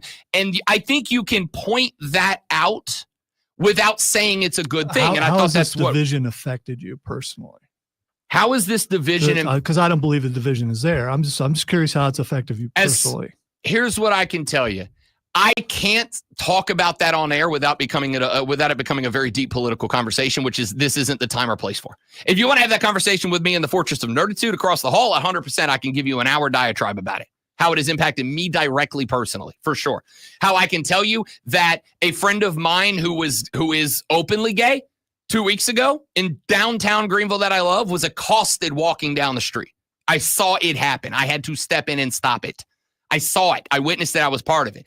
That's never, well, I can't say it's never happened to before. I don't know him that well. I've only known him a handful of years now. But the point is, yes, I think there is a deep divide in this country, and I don't think it is something that I don't think it's bad to point that out. Back in the 80s when that sort of thing started, coming out, that no one was ever sure. Accosted, but now there's more divide. But then we had a very long period where it was becoming progressively more accepted, tolerated, etc., and people were left alone. I'm not saying it's never happened before. What I'm saying is, I think to most people, it is very obvious that this country is divided, is polarized amongst political lines. I think the halftime show wasn't necessarily offering a commentary on good, bad, we should do this more, do this less, whatever. I think it was just making the point that that is where we are. And if you don't feel like that's true, great. That's your subjective opinion. I don't, because the numbers say something different. The presidential election would say that we're not as divided as you try to make it to be. I disagree entirely. Okay. I disagree entirely. So the majority of the people voting for the current president, that showed division? The majority of people in the country did not vote for him. There's 320 million people in the country, got 80 million votes. Now, I mean, again, that's more so the more votes than what we normally get because people don't vote. But anyway, can we just move on? I'm trying to. I'm making my point. I gotta give a response. Well, I have to give a counterpoint because you're only giving one side of the argument. I don't think the country is divided is one side of the argument. I would argue there's a lot of conservatives who feel the country is divided. I feel like there's a ton of liberals who would say the country is divided. I think we're divided along a million lines. I'll say this more than anything else. Serena Williams, what up, girl? That was dope as hell. That's dope as hell, Serena. Okay. Good luck. And if you're someone who didn't understand until this morning what that was about. Serena used to date Drake. You know, I understand it now. I understood it this morning after I got online. But last night, it's like, okay, why is Serena there? Yeah. Okay. All right. It's like celebrity. We pulled a celebrity out of the audience and she's dancing. Good job. That was dope. She still looks awesome, by the way. I'm going to say very simply, I'm not saying that the Kendrick Drake beef got finished by Kendrick Lamar last night. I will say that the Kendrick Drake beef is like 28-3 Kendrick right now after last night. All right, let's take a break. Coming back after this, I'm Rob Brown. He's the Great Malonzo. The Rob Brown Show rolls on after this Sports Flash. Yeah, I don't care about all that as long as they don't actually get physical. Just leave it in the wrap. The three-peat remains a dream as the Philadelphia Eagles became NFL champions last night with a 40-22 win over the Kansas City Chiefs. Eagles quarterback Jalen Hurts was named MVP with a 17 of 22 two-touchdown and one interception performance that included a rushing touchdown. Saquon Barkley had 25 carries for 57 yards, while the Eagles held the Chiefs to just 49 total rushing yards. Patrick Mahomes recorded 257 yards and 3 touchdowns, but was picked off twice. All 3 Chiefs touchdowns came after the Eagles built a 34-0 lead. Anthony Davis' time with the Dallas Mavericks is off to a less than optimistic start as the former Laker will miss multiple weeks with a non-contact injury suffered during the Mavericks debut. It's abductor strain, whatever the heck that is. All right, tune in Wednesday night at 6:30 as Firm Paladins take on the Mercer Bears right here on the Fan.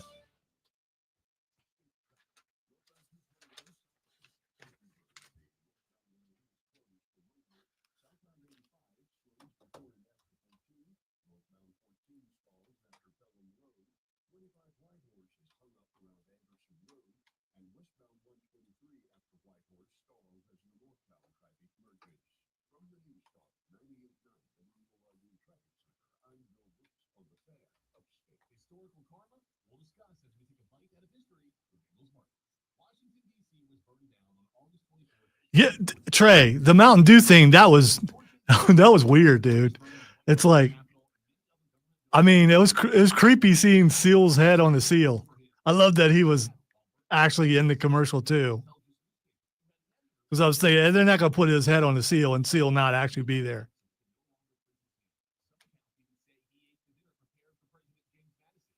We were talking before. I love the Harrison Ford thing.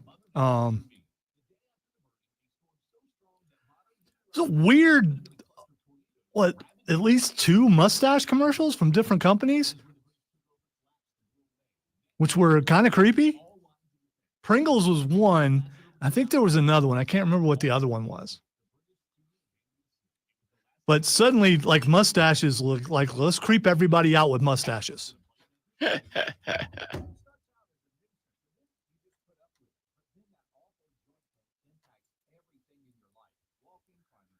And please don't ever show James Harden without his mustache again. That was just. I didn't like that at all. Yeah. I know that was all CGI, but it just didn't look good.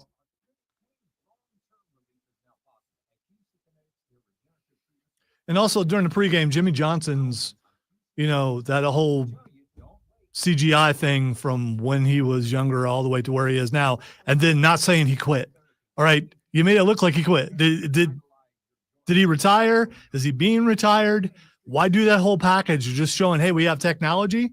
I get that you're praising Jimmy Johnson. That was kind of awesome, but then he acted like he wasn't quitting. So, I mean, it's kind of like faking the throw. What's going on here?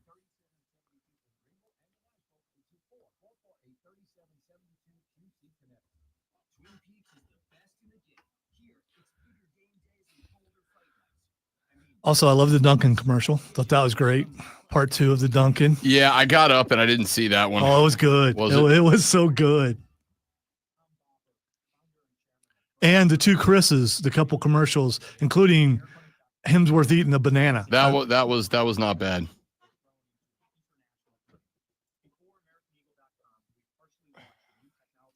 Whale.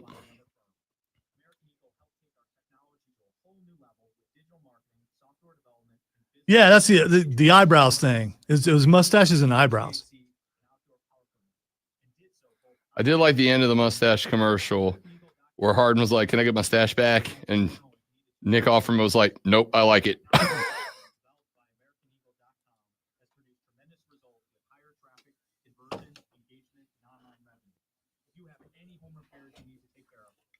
also like the snarky commercial. What's her name? Why might I see her her face? Her husband recently died. She was. Audrey Plaza? Yeah, Audrey Plaza. I like that commercial.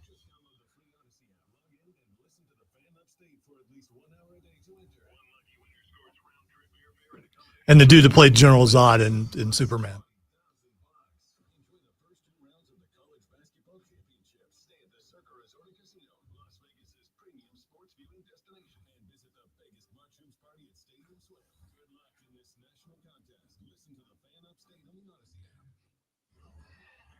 Yeah, me too. I mean, but there were teasers for trailers and then tell you to watch the whole thing online. Probably cheaper that way.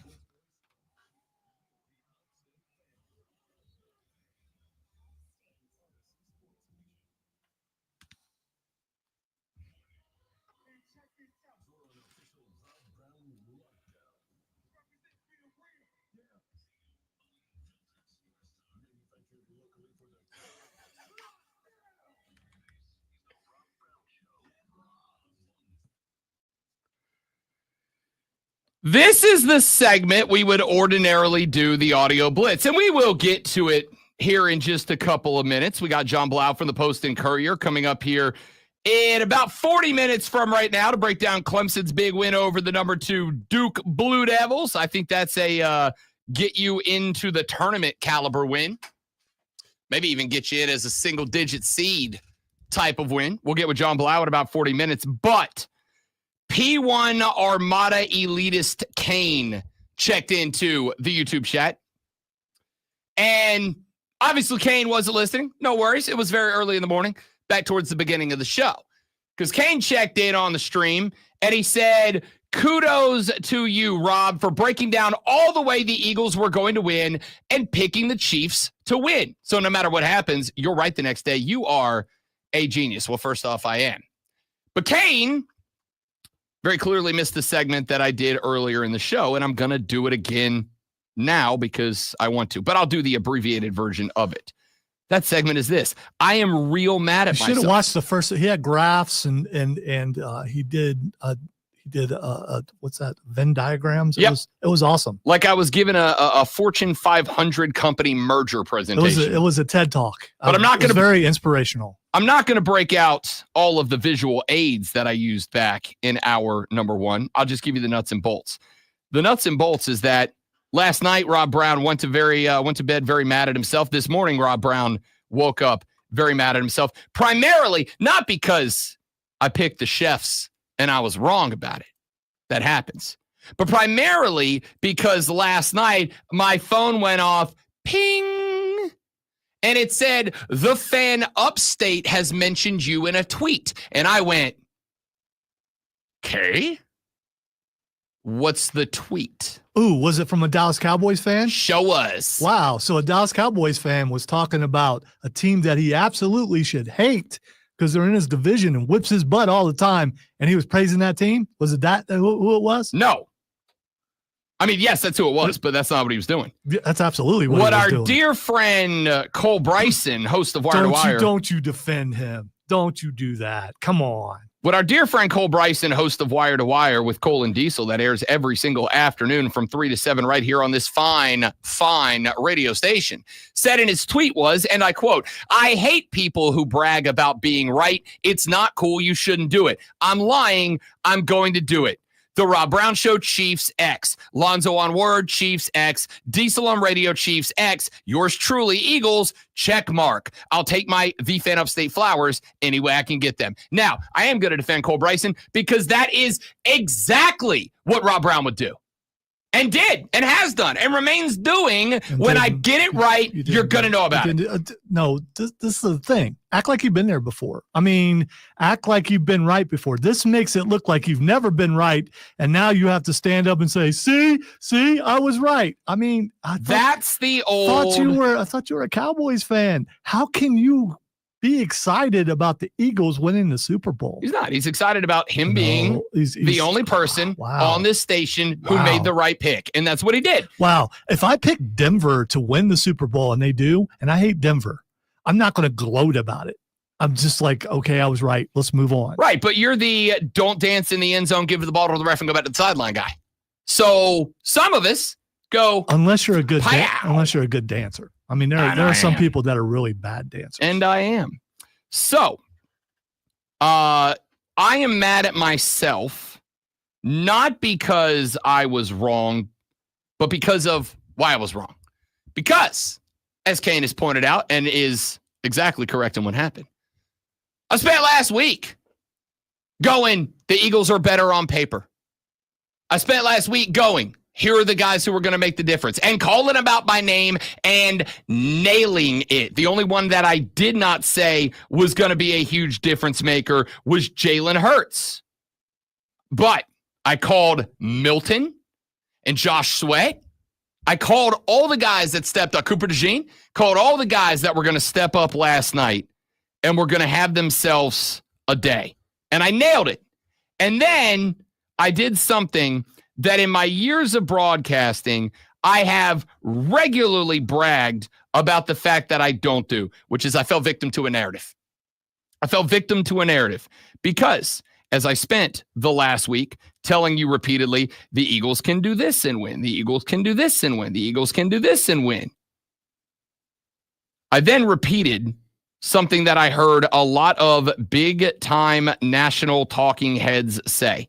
And as somebody who has prided himself over the years on not buying into their narrative, I bought into the narrative, which was don't bet against the Chiefs. I said last week, of the Chiefs Super Bowl teams, this is the least talented one. Of the Chiefs Super Bowl teams, this is the one I have the least faith in. Of the Eagles teams, this might be the best roster that we've seen constructed that nobody puts into that conversation in a very long time. They are more physically dominant than the Chiefs. They own the line of scrimmage on both sides of the football. They've got the stars on the outside and the young talent on the inside. They've got dogs everywhere on defense. This is the best version of the Eagles. I sat here and for segments last week listed all the reasons that I thought that the Eagles could beat the Chiefs. And every damn one of those reasons were the reasons the Eagles beat the Chiefs last night. But what did I do? What did I do? On Friday, after spending 4.89 days sitting here making argument after argument about why it was that the Eagles could beat the Chiefs, on Friday, when I spent the entire week saying, you know what, I'm not making my pick yet. I want to really factor this in. I want to really get to all of it because I don't just have this show that I have to do. I got a national show on Saturday that I got to do. And I want to make sure that I give myself every opportunity to take in every bit of information to figure out who I want to pick. And I sat here and did segment after segment telling you why it was the Eagles could win. And then on Friday at about 9:42, when it came time to make it official and to go on the record, I went, but don't bet against the Chiefs.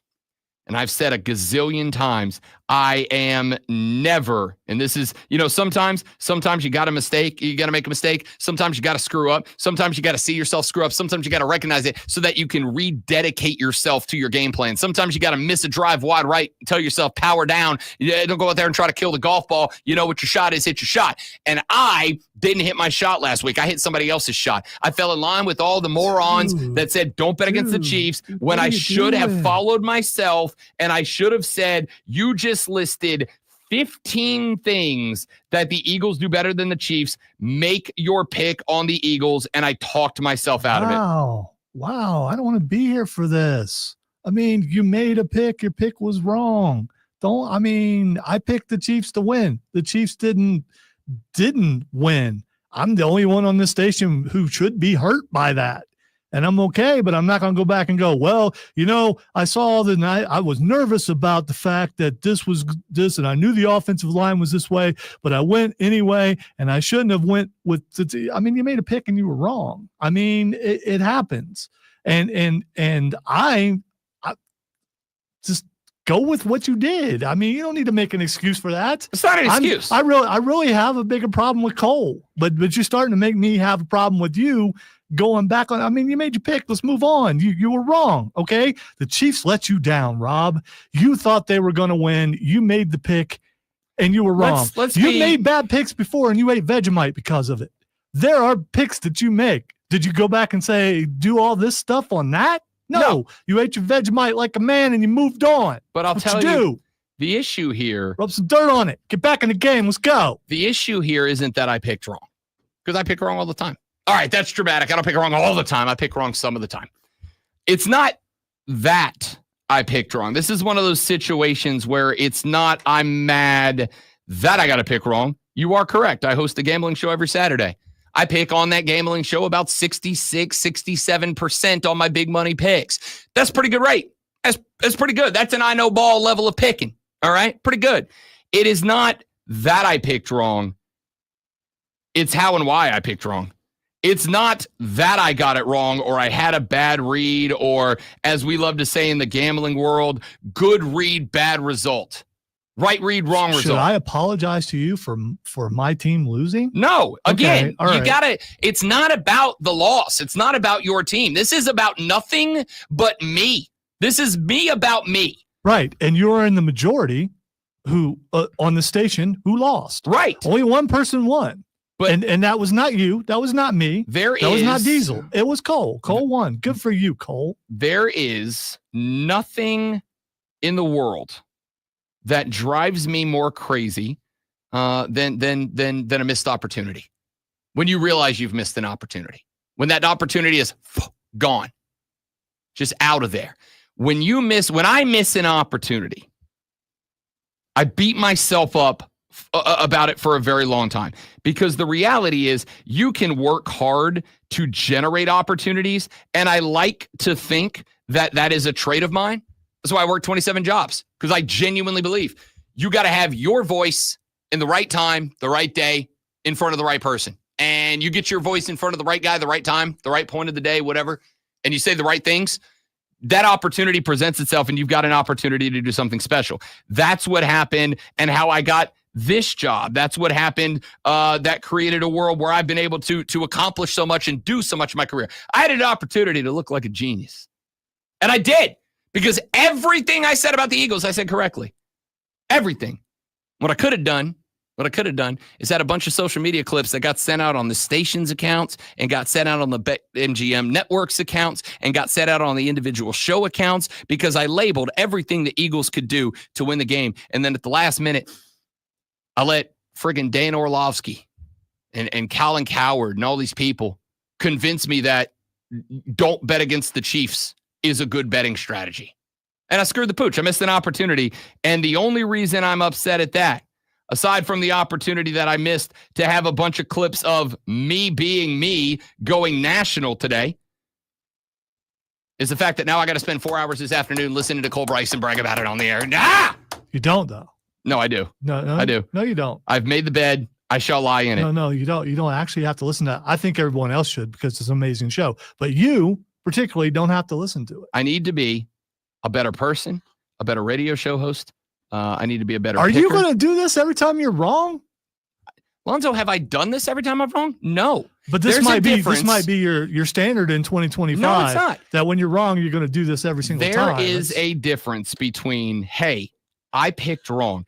I didn't even do this about the fact that last year, my lock of the day, of the month, of the year, of the century was for the Braves to hit their win total. I was on 100 shows and podcasts around the country telling everybody it's the Braves year. Not a doubt in my brain. This team's too good. They got repeat all-stars all over the field. I was wrong about that pick, and I did not say a word about it. I said, hey, yeah, I got it wrong. It sucks. A lot of injuries, a lot of this, a lot of that, whatever it is, what it is.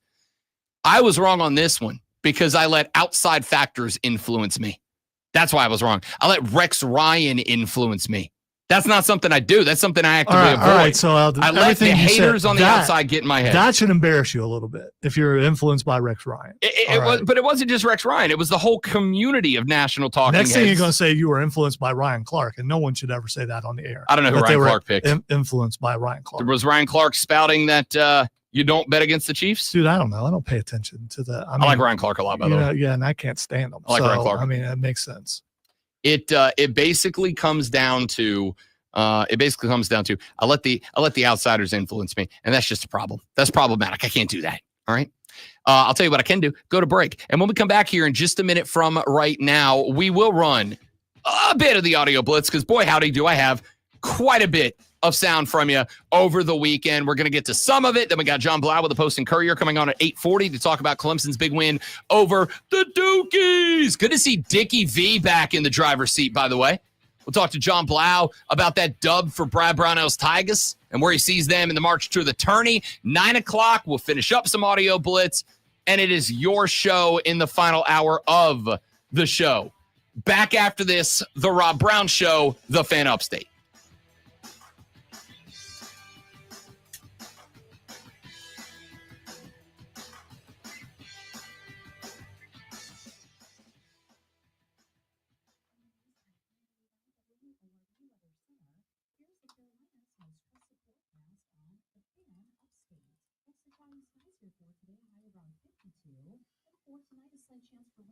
So are you guys Eagles fans? Congratulations, by the way. But are you the guys that go in rocking their gear going, see, we won, and just like get in everyone's face? Or do you go in and be like, yeah, it was an awesome game. So glad that our team dominated. It's exactly what I expected to do. Because if you're being braggadocious and being all in everyone's face, it makes it look like you didn't think that was going to happen.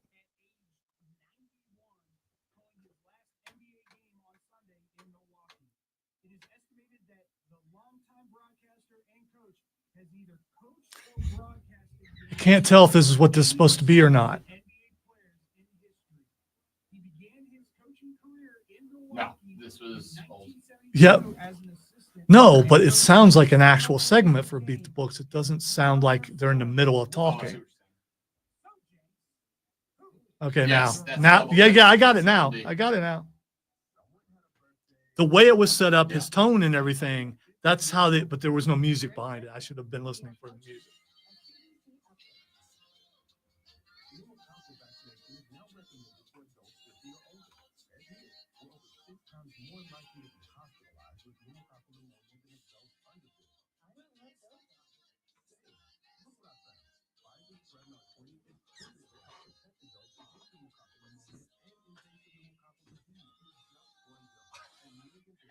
Wow. I love these guys. I was going to pee, but I waited around for that. There's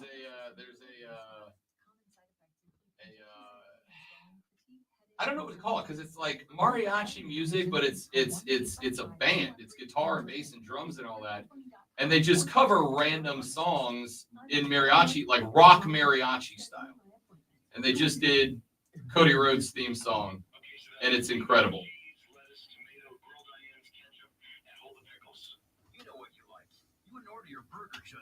Work.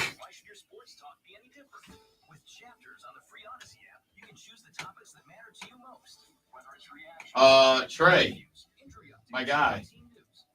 Rob Brown has been the only one trying to keep the Panther fans optimistic for the past year. I tried to tell you, this team's really close to being good. And on top of that, We'll see what you do in the draft. I think Dan Morgan is kind of following the Howie Roseman methodology. I don't think he takes that job unless David Tepper says, you know what, you've got the handles, you've got the controls, go do it. And I think you're seeing the impact of that. Now what I need to see is the Panthers just dominate this draft and build up lines, both sides of the line of scrimmage. To learn how the odds work, comment lottery Miz and the I think the one thing we take away from last night's game is that the more physical team still wins. Vegas with the Fan Upstate. Just download the free Odyssey app, log in, and listen to the Fan Upstate for at least 1 hour a day to enter. One lucky winner scores round-trip airfare and accommodations for 4 in Las Vegas, plus $20,000. Enjoy the first 2 rounds of the College Basketball Championship. Stay at the Circa Resort and Casino, Las Vegas's premium sports viewing destination, and visit the Vegas March Hoops Party at Stadium Swim. Good luck in this national contest. I mean, in fairness, everybody went toe-to-toe with Kansas City. Rise and shine, sports fans. Except the Saints. We got rocked. But that's because we're booty.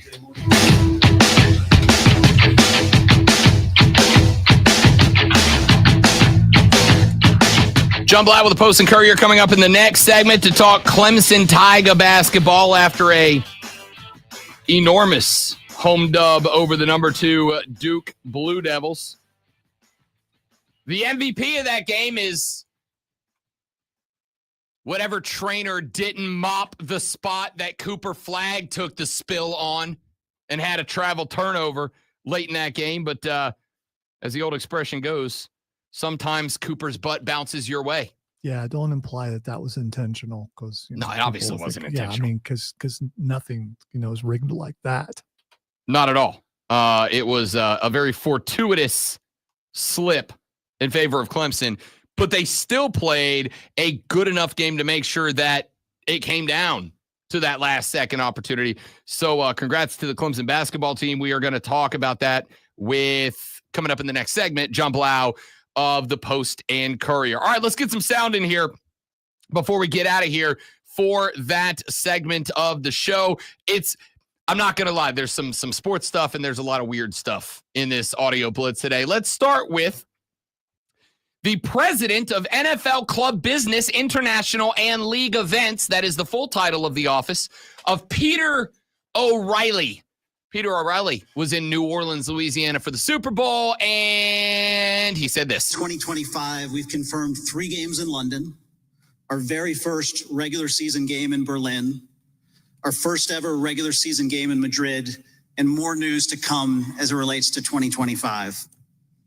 But today, we're honored to make a significant announcement tied to our global growth and looking ahead to our 2026 season. In 2026, we will play our first ever regular season game in Australia, Melbourne, Australia, as part of a multi-year commitment to play games in the city of Melbourne. Heading to Melbourne. The Aussie, oi, oi, ois are getting an NFL regular season game as 2 teams will fly this time literally to the opposite side of the globe, like literally on the opposite side of the globe to play an NFL game in 2026. I will start with a couple of things. Number 1, I hope that they tell us more than a year out that this is happening, because I'll tell you right now, much as I have said, I'm putting my fandom of the New Orleans Saints on the back burner for a little while, not because of the team. I'm used to them being bad, but because my ownership is corrupt and I genuinely dislike them as human beings because they're bad people at large.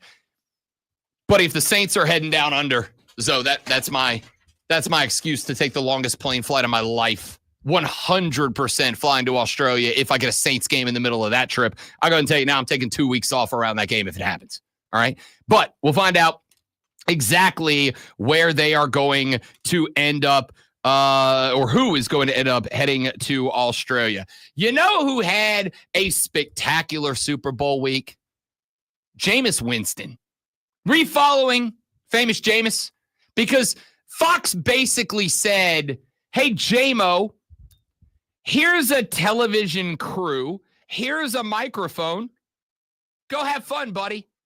They just turned this man loose in New Orleans, Louisiana, and Jameis Winston had the time of his life. But one clip in particular stood out to me. And it wasn't Jameis screaming, standing next to Shad Khan's $31 billion mega yacht asking to touch it and nothing else.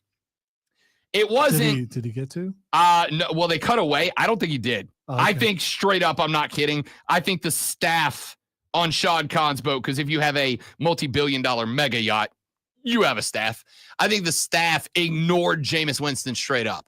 It wasn't Jameis Winston driving a bike cart down Bourbon Street and, not a joke, running into a horse, which is a thing that happened. All right, that's one I missed. I'm gonna have to. He was driving. He literally ran into a horse. There was a so up and down the French Quarter. There's carts with the cart on the back of a bike, and a guy sits on the front and he pedals you. And then they have horse-drawn carriages, and you can take a ride on. It's like a more advanced rickshaw. Right? Yes, it's like a bike rickshaw, a bike shaw. He's driving a bike shaw down the street, but he's trying to do it one-handed and also talking to a mic when he does it. And he like cuts to the left and he doesn't see that there's a horse and buggy driving by, and he just right into the horse. And you hear Jameis from a distance go, "Oh, Lord Jesus! Oh, Lord Jesus!" It's hilarious, all right? It was Jameis Winston in a little bar at the end of Bourbon Street called Lafitte's. This is a brick and mortar building that has been there documented since the mid 1700s. This is a building that, according to legend, was actually owned and run as a blacksmith shop by Jean Lafitte, the very famous pirate that made his home waters around New Orleans, Louisiana. Lafitte's has been in business for forever. It's one of the oldest active bars in America. And they sell, as every bar on Bourbon Street does, daiquiris. Jameis went in and got himself a purple daiquiri live on camera. Now, I'm not saying Jameis had already had a couple of purple daiquiris when he got a purple daiquiri live on camera. I'll let you make that determination. My favorite drinks growing up was a purple grape Rico. I used to go up the street in my hometown in Bessemer, Alabama, to the corner store and pop me over a purple grape Rico and give me some pickled pig feet. This is taking me back to those old days, but I'm sure Pirates was smacking on some pig feet back in the day. Just like pig feet, it rhymes with the pirate Lafitte. And Pirate Lafitte got to be my cousin because this purple drink is dank. This purple drink is dank. All right, my dog, my guy. So I have a problem with him as a child drinking grape with pickled pig's feet because grape doesn't go well with pickles. I mean, the flavors, the two flavors do not mesh well. I got nothing for you. I've never had a pickled pig's feet. I had it once as a kid. So my hot food take this morning. My hot food take this morning is that the only thing that's good pickled is pickles. Nothing else pickled is good. There's nothing else that's pickled that's good. The only thing that tastes good pickled is pickles. That's it. That's the whole list. That's the whole thing. Jameis had himself a week down in New Orleans, Louisiana. Two more from the Super Bowl lead up. You know, I said in the last segment, I gave all the reasons. I gave all the reasons that Philadelphia beat Kansas City. And the thing that I'm most mad about is the fact that I gave you all the reasons that Philly could beat Kansas City. Philly did every one of those things and won, so therefore I should have picked Philly. It is what it is. I'm going to give you one more reason. I knew I should have picked Philadelphia to beat Kansas City, and that's Travis Kelce having a garbage New Orleans food take. I'm not a gumbo guy. What else is New Orleans known? The crawfish and the jambalaya. I'm just out on jambalaya and gumbo, and I like seafood. I just don't like it in a brown soup. Bad take, Travis. All right, here's the thing. If you listen to his podcast, he doesn't like anything food-wise. It has nothing to do with New Orleans. He will not eat mayonnaise or anything that's white sauce. There's a ton of things that he talks about he will not eat, while his brother will eat everything, including he ate a crawfish by sucking the head of the crawfish. As one does. Yeah, which is... suck the head, pinch the tail. Which is weird. It's very strange. That's where the juice is. Yeah, back in the day, like a long time ago, someone picked the crawfish up and went, "Let me eat it this way." I mean, you just suddenly decided. For the record, real quick, let me make this clear. You don't eat the head. No, There's nothing in there. I get what You you're suck the saying. head. Okay, all right, fine. But someone had to do that for the first time. And what made them want to do that I can for tell the you. first time? I can tell you, as a seasoned crawfish eating veteran, I can tell you the answer to that. The answer to that is when you pop that crawfish open, all right, and you look down in there, the head of that crawfish is an open cavity. And when you look down in there, you can see the juice down in there. And that juice, because it's sitting in that boiling water, and you got all that spice and everything in there. So it's just soup. I mean, not, in the head of the crawfish, it's the juice from the boil. You just boil. which is soup. I mean, so it's been in hot water with the spices and everything. I mean, I guess if you want to call it hot crawfish soup, so you're just eating up. soup out of an animal's head. Listen, baby, listen. Let me tell you, you sucking the juice out. That's where the spice is. That's where the good stuff is. So you suck that head, then you pinch that meat up out that tail, pop it in there, you let it mix together. Boy. Yeah, and I also agree with Travis on something else. And I've talked about it before, like crab legs and stuff. If you have to do a bunch of work to get to the food, I didn't go to a restaurant for that. You do the work for me. I'm not there to go, oh, give me something to break this apart. No, thank you. You know, there's a lot of food takes that you're gonna have that I'm gonna push back. I'm gonna go, no, you're wrong about that. There's a lot of food takes. I'm gonna go, that's a garbage food take. You need to reevaluate your life. I'm not gonna do it for that one. You wanna know why? It's not because you're wrong, because you're wrong. You're very, very wrong. I'm not going to do it, Lonzo, because if we go to a crab boil, we go to a seafood boil, we go to a crawfish boil, whatever, and they bring some to you and you go, I ain't doing the work. You know what that means? More from me. More from me. You go to eat like 35 more from legs to get the equivalent of a chicken breast. No, I do want to be very clear, buddy. I do want to be very clear about this. The point of a seafood boil, this is why a lot of people get it wrong. People think you go into a seafood boil for the seafood. You're not. That's not why you go to a boil. You go to a boil because it's a social gathering. You go to a boil to stand around and drink cold beer and eat good food and talk and socialize and fellowship and spend time with other humans as a human. You go to a boil for the people. The food's just a benefit. The food is something to do while you talk. Fish or a bug? Is it more a bug? Technically, it's a bug. Yeah. So let's gather together and eat bugs' heads. Or I'm sorry, you don't eat the head. Not eat bugs' heads, lick bugs' heads. No, you don't lick the bug head. You suck the head. Yeah. Then you pinch the See, tail. I'm not saying that. So, but you why? That's what you do. Because I'm not doing Will you that. say suck a straw? No. No, I would not. Dan Orlovsky was down there too. He had himself a food experience as well. What side, bro? It tastes like chicken, bro. Come on, It tastes like chicken. Which side? This Right is there. this. That's the leg part. Go eat it. Dear Heavenly Father. Do it, Dan. Just don't think about it. Jump. Oh, yeah. It's like chicken. Frog leg. Bro, there's a bone. It's a frog bone. Yep, didn't expect that. Do you think frogs can have bones? It does taste like chicken. I told you. You like it? When you put them in the pan, though, they jump around. Dan Orlovsky's experience eating frog leg for the first time, which I will also tell you not only does indeed taste like chicken, it's also bleeping delicious. It does. I have had It's frogs delicious. legs, and they were homemade frogs legs. I mean, one of my friends' moms made them. She didn't make the frogs. I don't know that she gigged the frogs, but she took the cut. She prepared the legs. They were good. A well-cooked frog leg. I'm not kidding you. A well-cooked frog leg goes right up there with chicken wings for me. If I go to somebody's Super Bowl party and they're like, hey, we don't have chicken wings, but I got some frog legs, I'm all in, boy. I'm all in on some frog leg. I love a frog leg. So Dan Orlovsky, by the way, did you hear? I love it. You hear the shift. He starts, Jameis out here going, oh, Lord Jesus. And then he had Dan Orlovsky.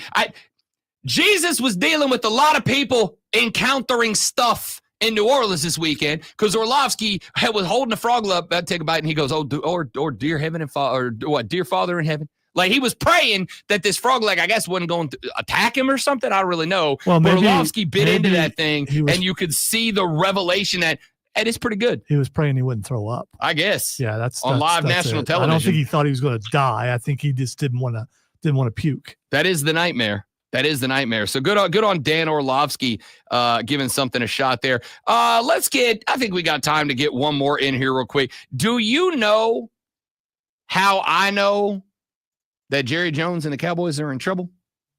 when Emmitt bleeping Smith, who is a media hermit by and large, decides Super Bowl weekend he needs to grab a mic and go in on this team. I was done after we got smashed by the Packers over a year and a half ago. I was done there. To go through last year, I wasn't shocked or surprised. Even though we did have injuries, et cetera, never want to see a player get hurt. But nonetheless, we were not playing the best football. We were bullies.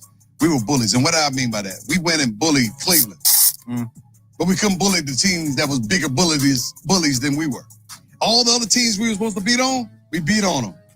But everyone else that was good, smashed us. The Commanders smashed us. The Eagles smashed us. Yes, they did. I mean, everyone else that was good smashed us.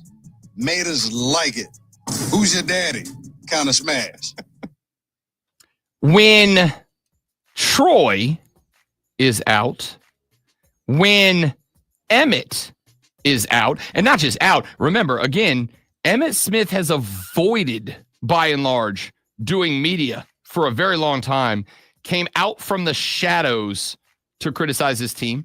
I think the only one of the triplets that hasn't really gotten out yet is Michael Irvin, but that's only because he's the last Cowboys defender, so he's going to die on that hill. When even Emmitt Smith comes out and goes, we're done, we're cooked, I'm out. Good luck. However, he did give us a wonderful new clip. Who's your daddy? Wonderful new clip. Who's your daddy? That I'm here for. John Blau with the Post and Courier joins us next to talk Clemson shooty hoops on the Rob Brown Show in the Fan Upstate. Trey, I love that you have that memory. I love that you had the memory with your old man. My dad talked to me, never made him, but talked me into trying frog legs, and I have loved him ever since. So I love that you have that memory with your old man. That's awesome. Good for you. Most of them. I agree. They should. Jameis has got to have his own thing. Make him be Jason Kelsey's co-host. That's what they should do. I'm in for that. That is correct. Their team did bully everybody and make it look easy. They absolutely should get some credit. All right, guys, we're going to step away for a couple of minutes to get John Blau lined up. Y'all don't go anywhere. We will be RB.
Oh, sorry, people. Sometimes you got the Yannis. What? I was talking to the people. Oh.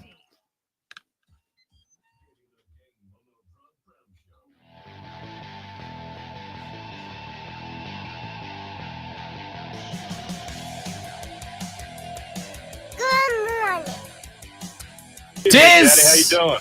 a good morning indeed, especially if you are a Philadelphia Eagles fan. A pair of Clemson Tigers showing up last night on the box sheet is Jeremiah Trotter Jr.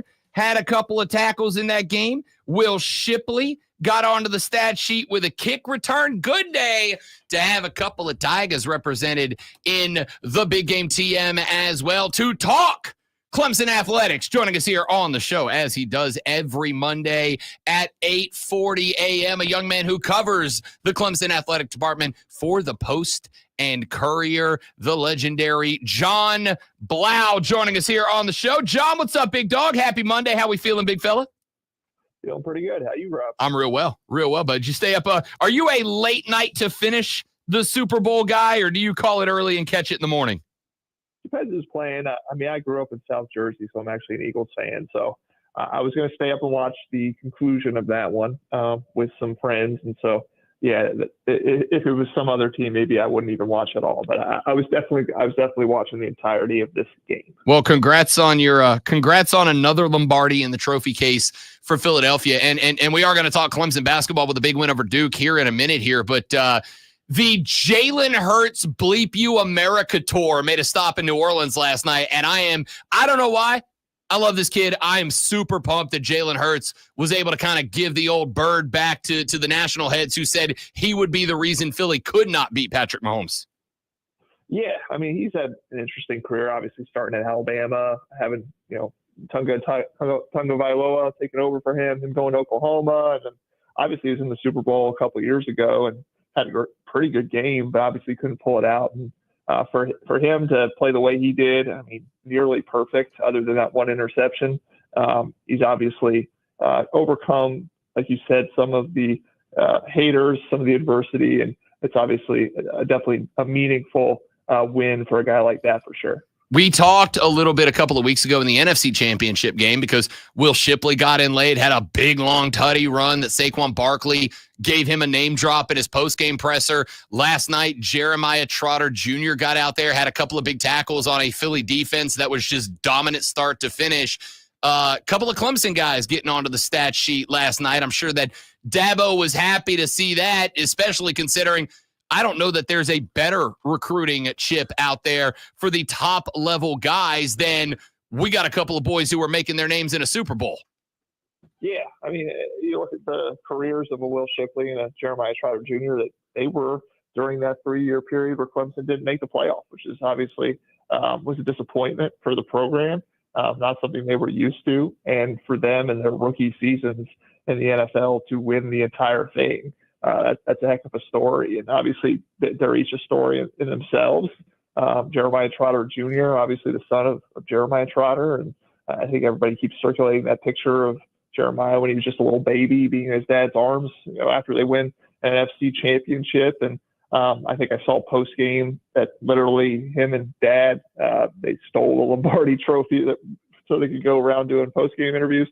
And so obviously huge for them. And Will Shipley, obviously the former 5-star recruit, obviously gave everything to Clemson. Just couldn't get over the hump, getting the playoff for him to be able to get that, have a kick return. I think he had a tackle on special teams too for those guys to show up in that game. It's absolutely huge for Clemson, like you said, to kind of reiterate to recruits.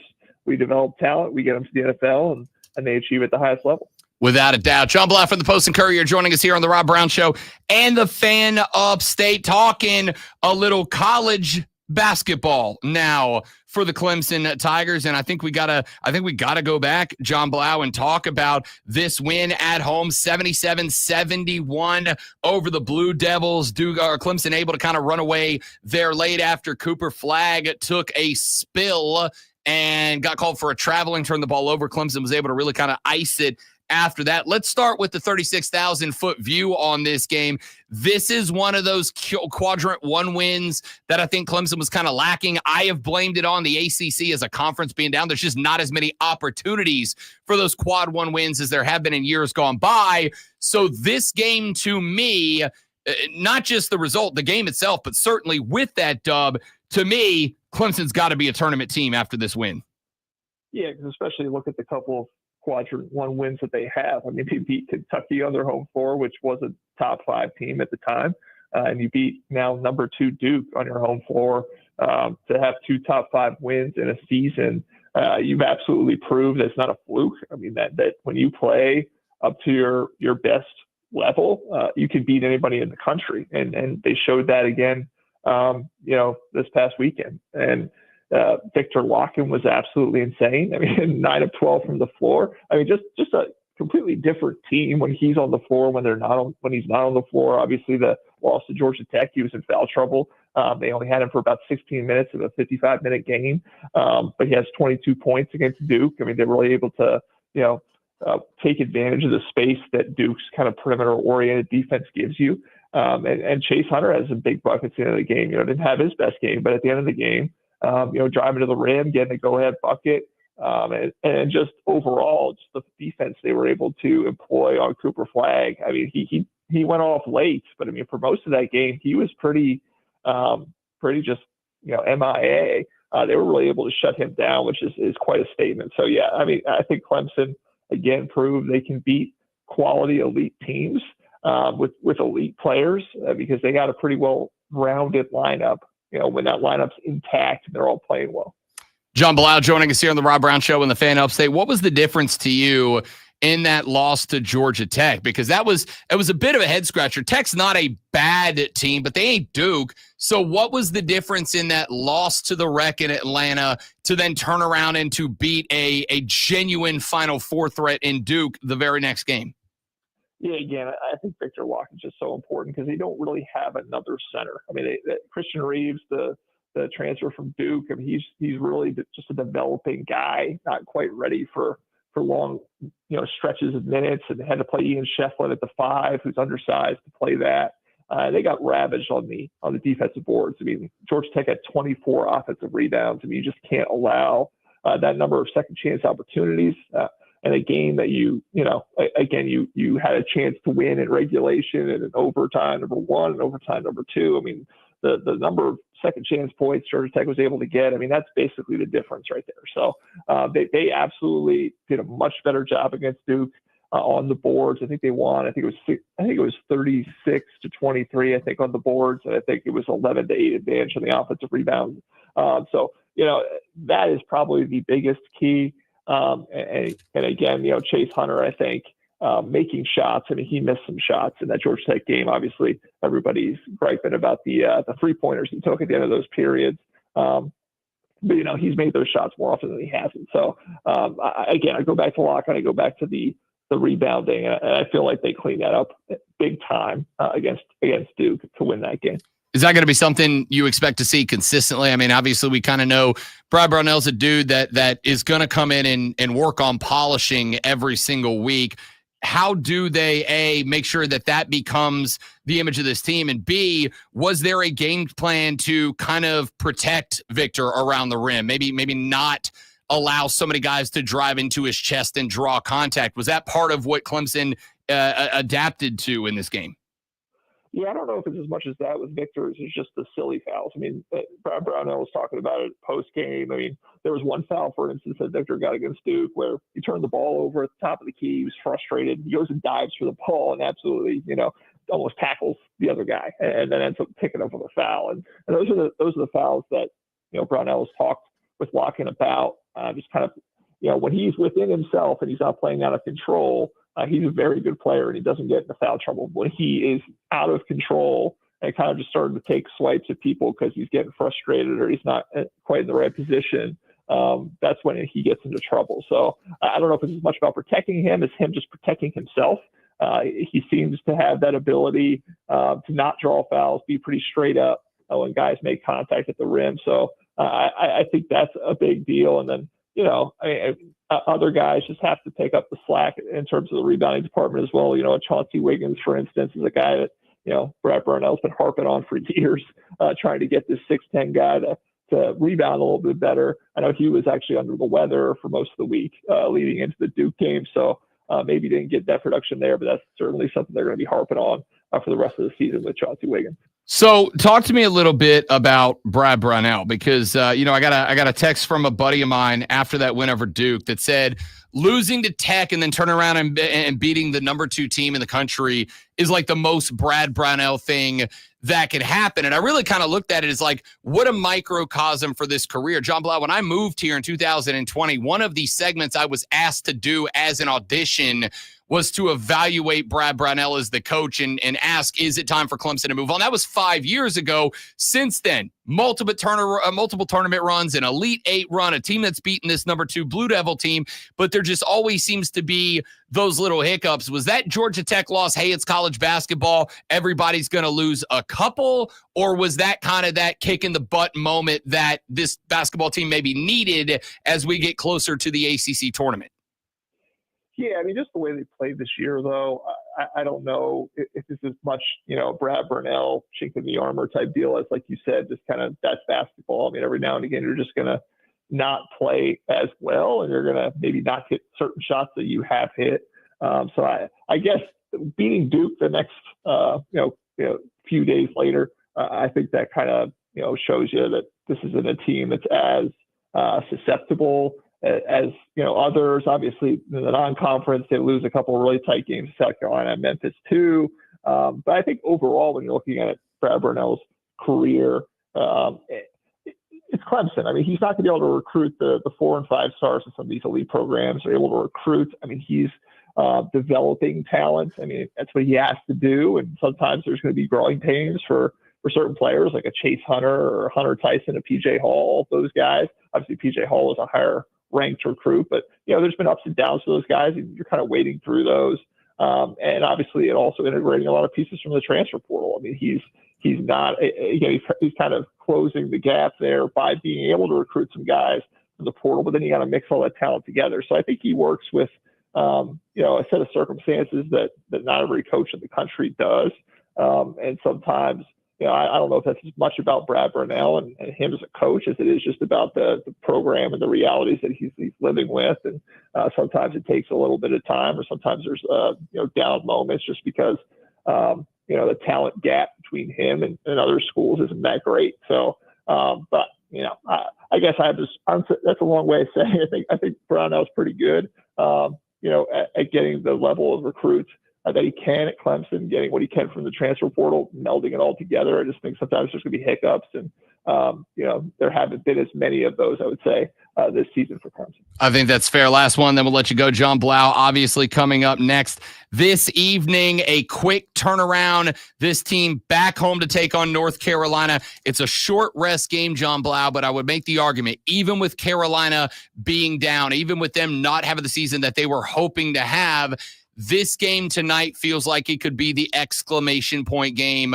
for Clemson. There's really not much left in terms of big name teams. That roadie to SMU could be interesting. Maybe a February 5th matchup on the road in Tallahassee could be interesting. But if the Clemson Tigers want to put an exclamation point on the season, doing so by putting away North Carolina tonight, I think would go a long way in capping that resume. Yeah, Brad Brownell said it after the game. This is validating the win against Duke is to beat North Carolina. It's kind of, you compared it to an NCAA tournament type of setup where you have a big win, now you have to go get another one. And so, obviously, talking about the narratives of Brad Brownell's career, if they were to, have a sandwich of losing to Georgia Tech and UNC between that being the win over Duke, that wouldn't look as good, obviously. And so I think you want to, like you said, validate things. You want to come out and continue to build positive momentum as you go down the stretch of the season. Like you said, not a lot of other quad one opportunities. You got to kind of seize the moment while you can. And so I think this should be a very focused team coming out tonight, knowing kind of the stakes of this game. Obviously, RJ Davis and UNC at any given moment can have a game that gives you trouble, but I think Clemson obviously this is a very big one for them as well. So we'll see if they come out and they can kind of take care of business, so to speak. John Blau covers the Clemson Tigers for the Post and Courier, joins us every single Monday at 8:40 to break down Clemson athletics. My man, appreciate it, buddy. Thanks for doing this the morning after Super Bowl. Congrats on the Lombardi. Go enjoy it, big fella. I appreciate it. Thanks, Rob. You got it. John Blau. You can follow him on X at John Blau, JON_BLAU. Check out his stuff if you're a Clemson fan. Nowhere else to get your info than John Blau. Let's take a break. When we come back, 9 o'clock hour belongs to you, my friends. We will take your phone calls, your texts, your tweets, and more. Before we do any of that, though, Lonzo is about to show you why, if there was a tournament of sports flashers, he's a 1 seed. Yeah, I don't know. Flash him, Lonzo. How many trench coats were being that? The three-peat remains a dream as the Philadelphia Eagles became NFL champions last night with a 40-22 win over the Kansas City Chiefs. The evil reign is over. Rejoice, all you rigged people.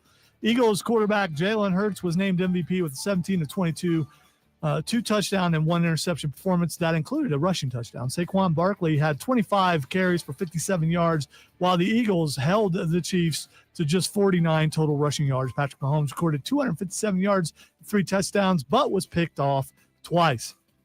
South Carolina women's basketball team saw their 57-game conference win streak come to an end with a 66-62 loss to number 4 Texas in Austin. The Longhorns avenged a loss earlier in the season to create a 3-way tie atop the SEC standings with South Carolina, Texas, and LSU.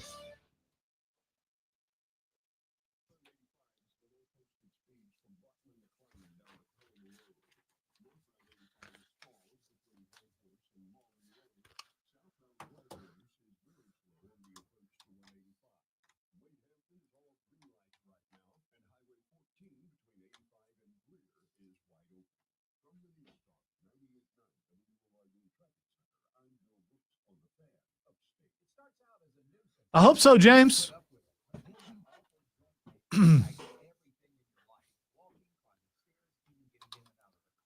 Yeah, they got to do something to get Tooney back to guard, and yeah, it's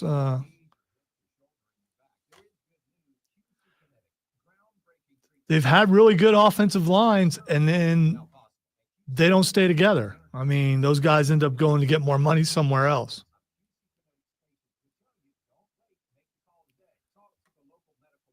An offensive line just isn't plug and play. You got to find a player that's good enough to play your system and mesh with everybody else.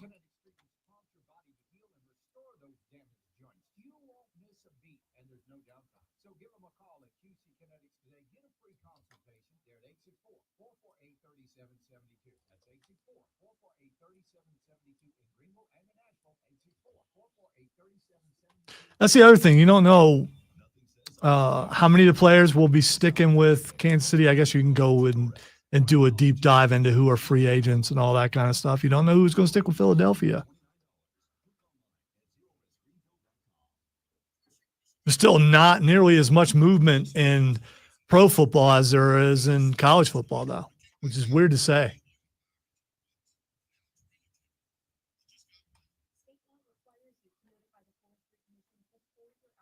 I wonder how many more moves in college football there are than in pro football. How many more? Year to year, as far as free agency goes.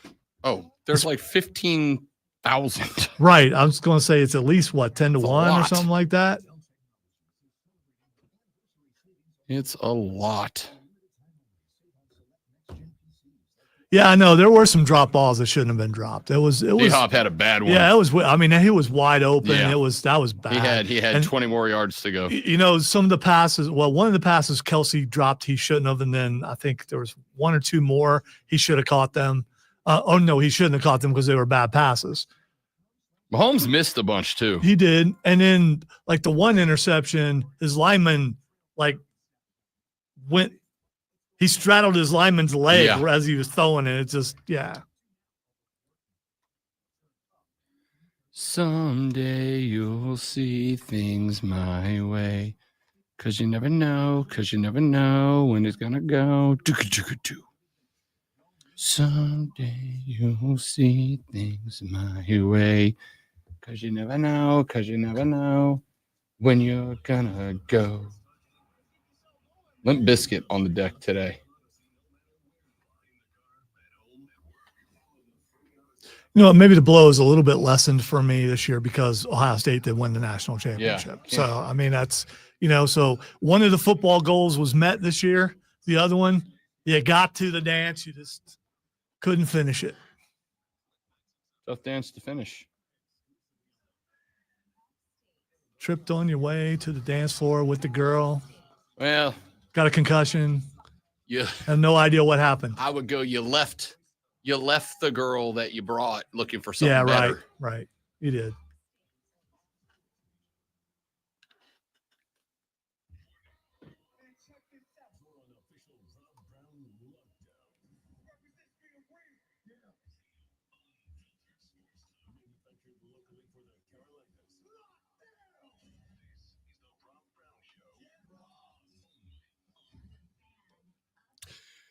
I got a feeling, woo, that this morning's going to be a good morning. I got a feeling. You mean it hasn't been so far? No, it's been a real good day. Okay, all right. There's some people just starting their day, and good for them. But we've been doing this for a while this morning. 3 hours in the books, 1 to go. 60 minutes separate us from the end of a Monday show.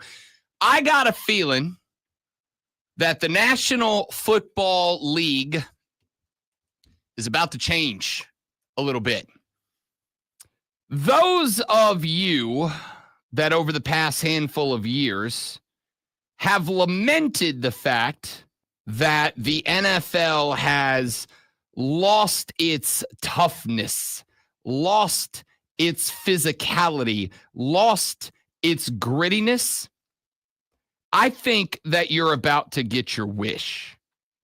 I think, courtesy of the Philadelphia Eagles, I think you're about to see a shift in the philosophy that National Football League teams undertake to build their rosters. I think the last couple of years, you have seen a shift in philosophy to teams going out there and trying to stack the deck with skill position talent. I think the last couple of years, you saw teams go out and make the plays for the great quarterbacks. I think you've seen the teams go out and make the plays for all of the big names at wide receiver and at running back and defensive back and all of that. And I think the last couple of years, you have seen a shift away from teams trying to be dominant at the line of scrimmage. And I got a feeling that Philadelphia may have changed that philosophy last night. If Philly walked out of there with a 24-23, 1 point late victory, maybe walk it off on a tush push or something like that, then we may not be having this conversation. But it was the fact that Philadelphia dominated that game last night. And they dominated that game, as we have pointed out a couple of times this morning, as will every other goober with a microphone today. They dominated this game at the point of attack. They dominated this game by having to blitz 0 times. They got 9 quarterback hurries in this game. Patrick Mahomes was 3-6 against a hurry up, and 2 of those were picks. The Philadelphia Eagles last night won this game by winning at the line of scrimmage and giving Jalen Hurts time to play in the pocket, and also when the pocket did collapse ordinarily 3 or more seconds into the play, by having the pocket collapse internally, which meant that Jalen Hurts had running lanes available. The pass blocking scheme of the Philadelphia Eagles was not just to create a clean pocket around Jalen Hurts. It was to create a clean pocket around Jalen Hurts with a run lane option open at any given moment. And Jalen Hurts was taking full advantage of that. On the flip side of the ball, and this is something that I think was impacted by the way that the Eagles' offense worked and the way that they got out to a quite hot start. The Kansas City Chiefs did not run the ball last night. And when I say didn't run the ball, I mean like hardly at all did they not run the ball last night. Patrick Mahomes had the most carries on this team last night. Patrick Mahomes had 4 carries. Kareem Hunt had 3. Isaiah Pacheco had 3. Samaje Perine had 1. They had 7 carries of the football by players who were not Patrick Mahomes last night. Why was that? Because Philadelphia early in this game, I'm going to start it with this, because I genuinely believe after watching this game, Kansas City came into this game thinking, something I told you a bunch of times last week, that they can get pressure without running the blitz. I pointed out a number of times that the blitz rate for the Eagles was 13th in the league. 13th. It felt like it was higher than that. But Vic Fangio doesn't blitz all that much. Vic Fangio, the defensive coordinator for the Eagles, blitzes if and only if his defense is not getting pressure on the quarterback and they're getting diced.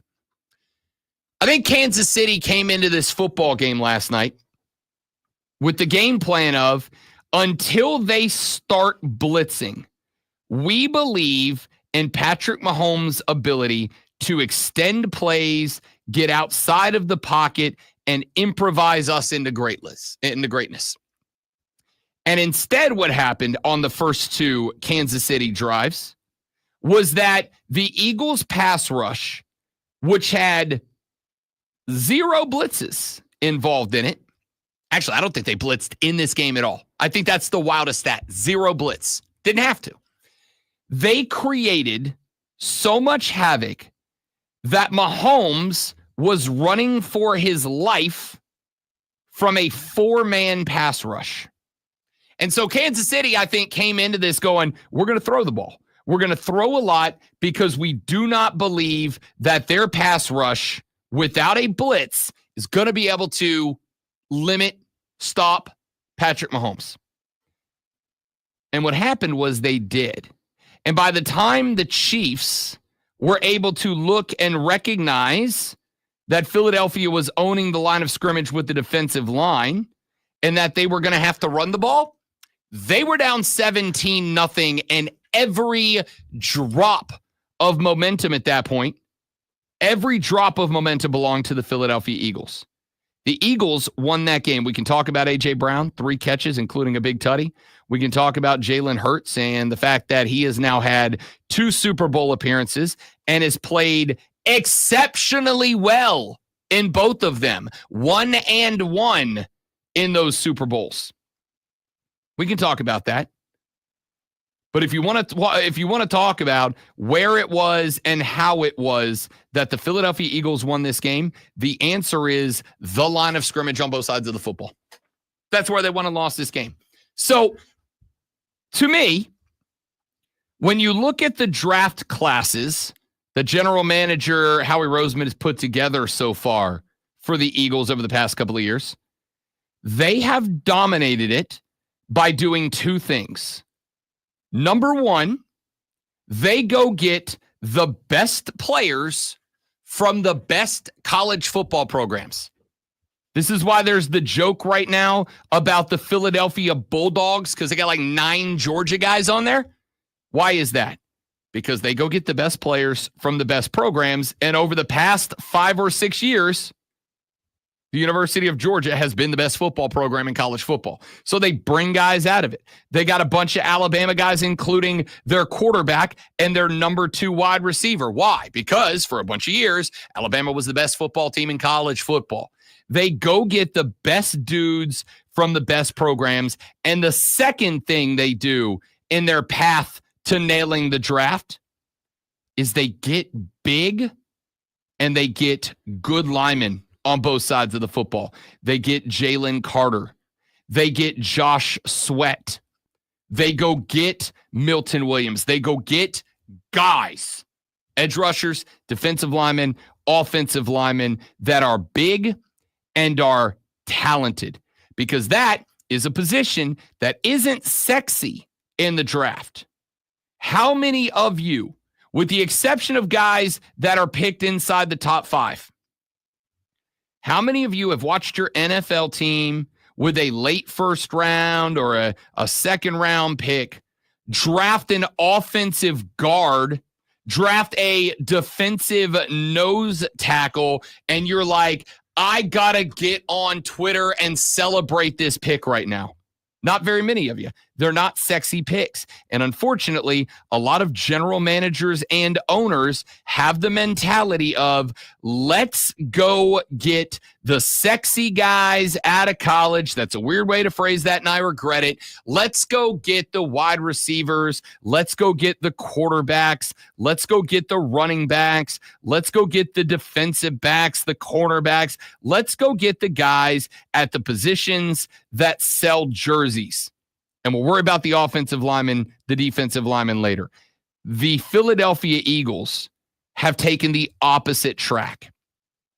And I think what got proven last night above all else was that even in the NFL, even at the highest level of American football played on the face of planet Earth, even when every NFL player, yes, even that one that you think stinks, is in the top 1% of football players on planet Earth to have ever lived, physicality still wins. Dominating at the line of scrimmage still wins. The Eagles put together, even with the loss of Jason Kelce, a guy that his teammates called the heart and soul of that team, the locker room leader of that team. Even without Jason Kelce, because he stepped away and retired, the Philadelphia Eagles still had what many of us consider to be the best offensive line in American football this year. They have spent the last couple of years building up what might be the best defensive line in football. I think the best defensive tackle in football is Chris Jones. What did Chris Jones do last night? Not much. Why? Because the Eagles' offensive line attacked him at the line of scrimmage. They did not play back and away from him and allow him to dictate the game. They got after him from the opening frame forward.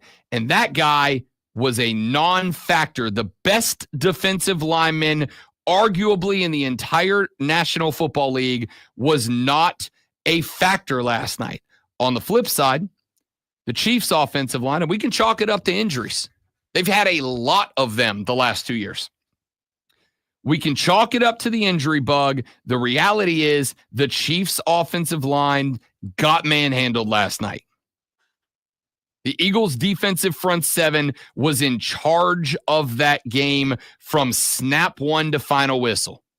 That's why the Chiefs lost. So, when I look at Philly, there have been some Super Bowl champions that you go, that's a pretty good team. I don't necessarily know we need to emulate them. I don't necessarily think we need to try to carbon copy them. I don't necessarily think we need to try to imitate them. I think we can all acknowledge that's a good football team, and we're just going to go do our thing and try to compete with them. Every now and then, there is a football team that you look and you go, that's the philosophy we have to adapt. And I think Philly is the most recent case of that. See, you talk about Patrick Mahomes and the Chiefs the last 2 years. Do you know why nobody could say we got to have that philosophy and we got to emulate them? Because you can't. You can't emulate Kansas City unless you got Patrick Mahomes. You ain't got Patrick Mahomes. Nobody does. You know why the New England Patriots were so good for so long and nobody said, let's try to emulate them? Because they had Tom Brady and nobody else has Tom Brady. If you had Tom Brady, you just do that. I will say this about the New England Patriots over the last couple of years. I think I got to give credit to the Chiefs for this to some degree as well. You know what the Patriots did? Aside from getting Tom Brady to take like a $75 million pay cut down the stretch to give more guys more money, the Patriots did something that we used to point out then, and I'll continue to point it out now. The Patriots did not invest in top-notch skill position talent. This is why I've said a gazillion times in my radio career. When you look at the wide receivers that Tom Brady played with, you got a season with Randy Moss. That went real well. Not sarcastic. It went really well.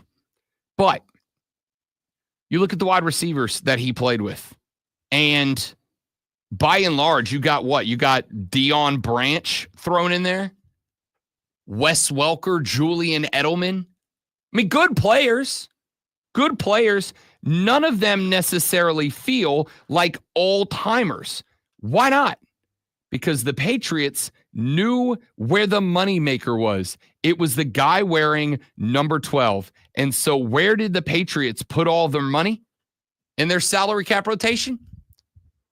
On his offensive line. On his offensive line. They said, if Tom Brady is going to continue to be Tom Brady, we have to provide the environment for him to be Tom Brady. How is Tom Brady Tom Brady? When he's got the opportunity to walk up to the line of scrimmage, look at, diagnose the defense, get a read on who's going where, and then when the ball is snapped, stand in the pocket, look down the field, watch DBs rotate and cover and jump man-to-man routes and bump and run on the outside and blah, blah, blah, blah, blah, and go, ooh, I was right about that, and fire that football down there. Brady had time because the Patriots put their money into the offensive line. I think Jalen Hurts is a good passing quarterback. And I'm going to say this. He dropped a couple of absolute dimes last night. There's a couple of throws that Jalen Hurts makes very well. Jalen Hurts might be the best sideline out route thrower in the National Football League.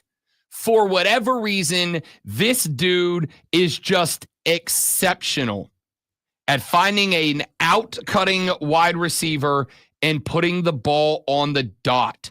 He is also very good at throwing the long ball in stride. You had the fourth down conversion to A.J. Brown that came off the board because of the offensive pass interference, which, by the way, good call, okay?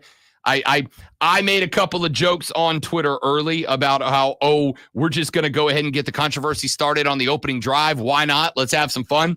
But when they came back and they showed the second angle from the end zone they were running to, very clearly punch hands in the face. They're going to call that 100% of the time. No problem.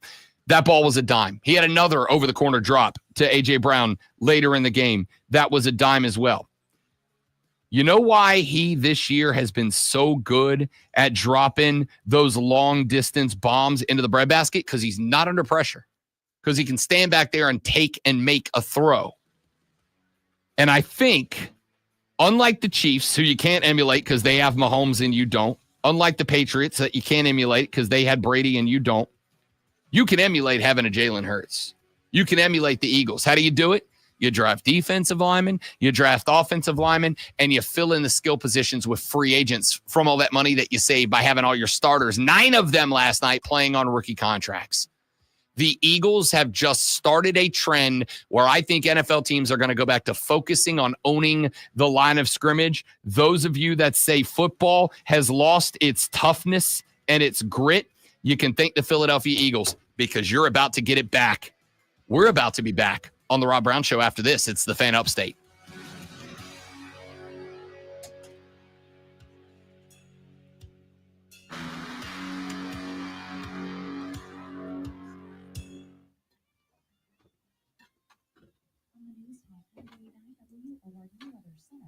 Here's the Carolinas' most trusted forecast on the Fan Upstate.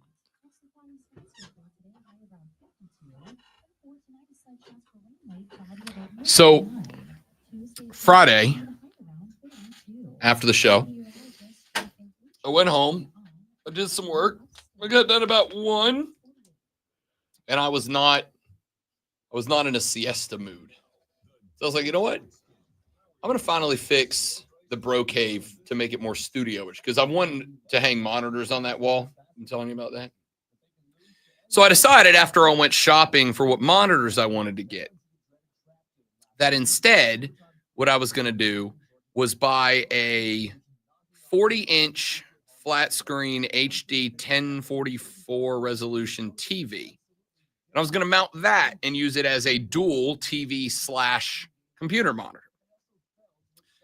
So I bought it and I hooked it up and I went to get the docking mount that Chris gave me 8 months ago that I was really building this whole build for, was to be able to have a docking mount that ran one computer into multiple monitors. I set up this whole damn studio around this TV, and I was going to have an HDMI go into that to use as a monitor, and I was going to have another HD TV to the 75-inch so I could use that when I wanted to, blah, blah, blah, blah, blah. I pulled the docking station I've been carrying around for 8 months out of the bag to set it up. Turns out it's just a laptop charger. I've just been carrying around a laptop charger for 8 months now. Set up a whole studio around it, just a charger. So he didn't give you a docking station. Yeah, he thought it was, but it's the biggest computer charger I've ever seen in my life. Like it's like I should have seen it because these docking stations that we use are not that big. Bro, the brick on this charger, I'm not kidding you, was this big. Like it's enormous. So I pulled it out and I'm like, oh, this must be, I assumed it was one of the old ones, and that's why he gave it to me because it wasn't being used. I set it up. I went to plug this in. I'm like, oh, this is just a charger. So first world problem, I only have one HDMI out of my computer into the monitor now, which worked great. Did you talk to him about it? Yeah, I texted him. I'm like, buddy, I want you to know this has been sitting on my desk for 8 months waiting for me to set it up. Because I texted him earlier in the day when I was out monitor shopping, because I was like, all right, do I get one big, do I get 2 medium, or do I get 3 small monitors and run them in a line? And so I texted him to be like, how many HDMI outs does this docking station have so that I can figure out the right monitor setup? I didn't look before I left the house. And he's like, well, if it was one of the old big ones, it has 2. If it's one of the new ones, it has one HDMI and one, I forget what the new one's called, but it's like a new form of monitor that is basically, it lets visual information flow better, so it makes your display more crisp on whatever monitor you're using. He's like, it's got one of each. So I was like, okay, I'll run the really high res to the big TV, because I basically use that to like stream games on the big TV, and then I'll use the lower one, whatever.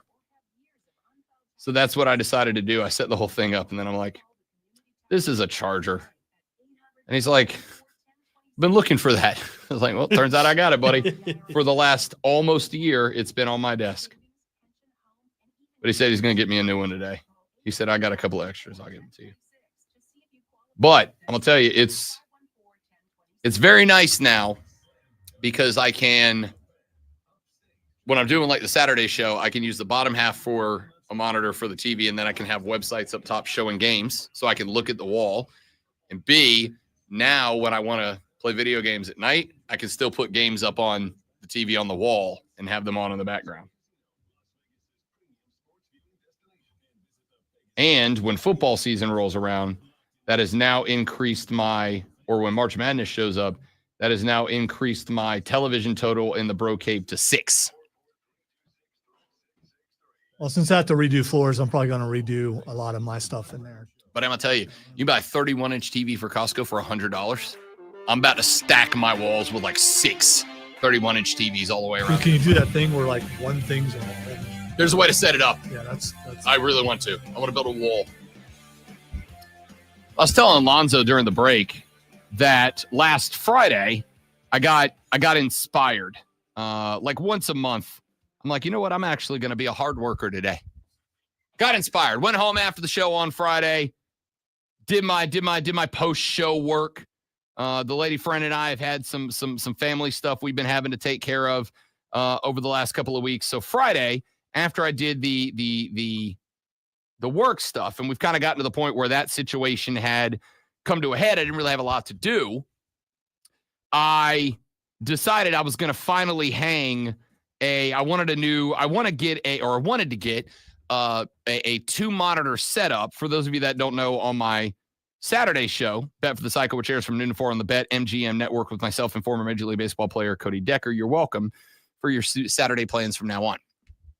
I had been using my 2 laptops, my personal laptop, and then I ran the show off of my work laptop. The problem with that was, in just having those 2 laptops, I had to put whatever games were going on Saturday over on the big TV, and if I wanted to watch them, I had to turn, and so the viewing audience on Bet for the Cycle was looking at the side of my head. So I said, I want to hang multiple monitors on the wall. Long roundabout story was, after doing the research, I decided instead of hanging a dedicated computer monitor on the wall, or monitors on the wall, I was just going to get myself another flat screen. So I went and got myself a 35-inch flat screen. Get it for like $100 at Costco. Good ones too. It's the same brand as my 75-inch, which I love. So I got myself a new TV monitor, and I hung it or a new TV, and I hung it on the wall, HDMI'd in, so I can use it as a computer to monitor when I'm doing shows, or at night I can have it as another TV. So I set the whole thing up, and I did that on Friday. Saturday rolled around. I did the show until 4. Got off the air. The lady friend comes into the bro cave, and she's like, I thought you were getting a computer monitor. I was like, well, if I plug this cord into it, it becomes a computer monitor. And she says, it looks to me like you just felt the need to have 6 televisions in this room. And I went, that's also correct. That is also exactly what happened. I now have 6 TVs in the bro cave. And I thought I was at a stopping spot. I was like, all right, that's enough. I got the 75-inch.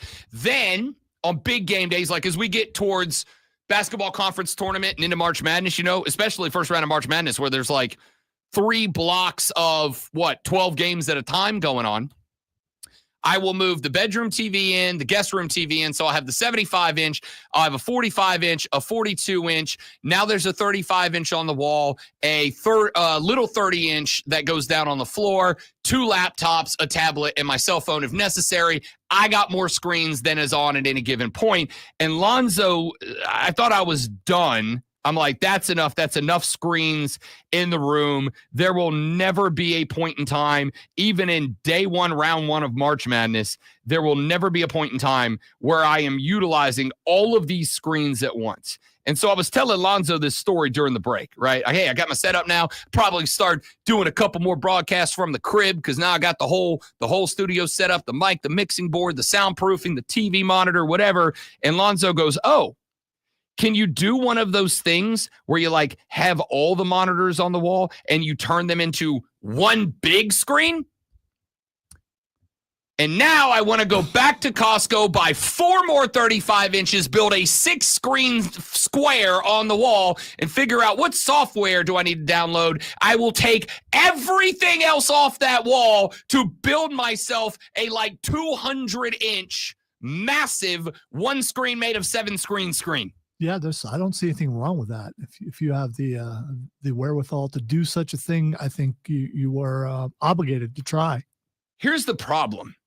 Zoe, as I was shopping, the one thing that for a long while has stopped me from making the shift and hanging another big screen on the wall was the mounting process. Because on the wall behind where my studio setup is, I have like floating shelves all over the place. One has all the South Carolina Broadcasters Association trophies on it. One has... You left the room, right? No, I have another shelf ready to go. Oh, okay. Yeah. All right. I kind of want to be like the the 70 Steelers. I want to have to put up a whole new hardware closet. I hope that shelf doesn't end up dusty. No, me too. I have one that has all our trophies on it. I have one that has like my favorite collector's toys that I've carried around, right? I got like some original Teenage Mutant Ninja Turtle action figures still in the box, mint, like some of that. One has office stuff. It's got like a cup with all my pens in it, and then my stapler, like my for when I have to actually work shelf. I took all of them down and moved them to hang a new TV monitor. Turns out, and this is my favorite part, now Great One, they make TV wall mounts that you don't have to find a stud in the wall for anymore. I know, that was my reaction. What kind of magic is this? I assume black magic. So this one, it's a metal strip that's almost as long as the TV itself, right? You put it against the wall, and across the whole bar, it has tiny little holes for little tiny nails. And so you put like 15 nails, like little bitty nails, but 15 plus across this metal bar. And then the bracket that hangs on the TV just kind of slides down in. And basically, because nerds, they figured out how to distribute the weight of the TV across a way wider section of the wall. So this thing basically, without having to screw into the mount, leans and puts all the weight onto where the mounts are and supports your TV. And it can do up to like a 55-inch TV. So I own a 35. It can hang up to a 55, which I got to tell you, made me reevaluate. Do I bring the 35 back and go get a 55-inch and hang on the wall and have a 55-inch computer monitor? I didn't do that. But what I want to do now, that hanging the TV is now just about like hammering 15, like pow, pow, that nails in, pow, pow, that nails in, into a wall. Now I think, don't tell my wife this, now I think I'm going to Costco later this week to buy, legitimately, this one's serious, to buy 3 more of the same TV. And I'm going to build one giant square to use as my big time workstation. And if that's the case, Great One, you may never see me in person again. I mean, I just may live in that room. I may do this show from that room, Saturday show from the room. I may do them all from the room. There's some advantages to that. I think that counts. You cut yourself off. No, I wasn't saying anything. Yeah, but I cut myself off because I was about to hack a lung up into our audience's ear. Okay, all right. So it's tactical. It would be quieter in here. That's all I can say. It would be quieter. So you should have pointed out to her the YouTube TV commercial. Did you see that one? Which one? The one with that started off in medieval times, leading all the way up to where it was, including the dude took a flail to the head, and then the last thing was him having the multi-screen look with YouTube TV. I did not see that. Yeah, you should look that up. The flail to the head was messed up. I did tell her. So we decided, just because of a family situation, which we'll get into later this week, because of a family situation, she and I yesterday couldn't go out to a Super Bowl party. So we just watched it at the house. And when we were settling in, we had to watch it out in the living room for certain reasons. We had to watch it out in the living room. And I told her, like after the third quarter, I was like, bro, the Bro Cave's going to be so good for games like this. She's why. I was like, because I think I'm going to go get 3 more of those TVs, and I'm going to link them up in a big square on the wall. And she said, that seems unnecessary. And I said, totally is, but I think I'm going to do it anyway. She said, that makes sense.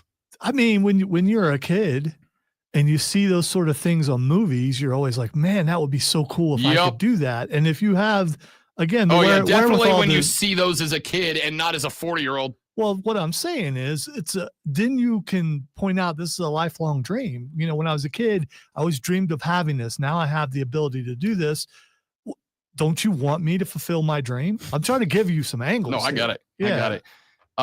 When I was a kid, there was Chris, when I was a kid, you would have to stack those TVs on top of each other. When Lonzo was a kid, he was also the remote. And the antenna sometimes. Yeah. When I was a kid, there was a restaurant down in Fort Walton Beach, Florida called Damon's.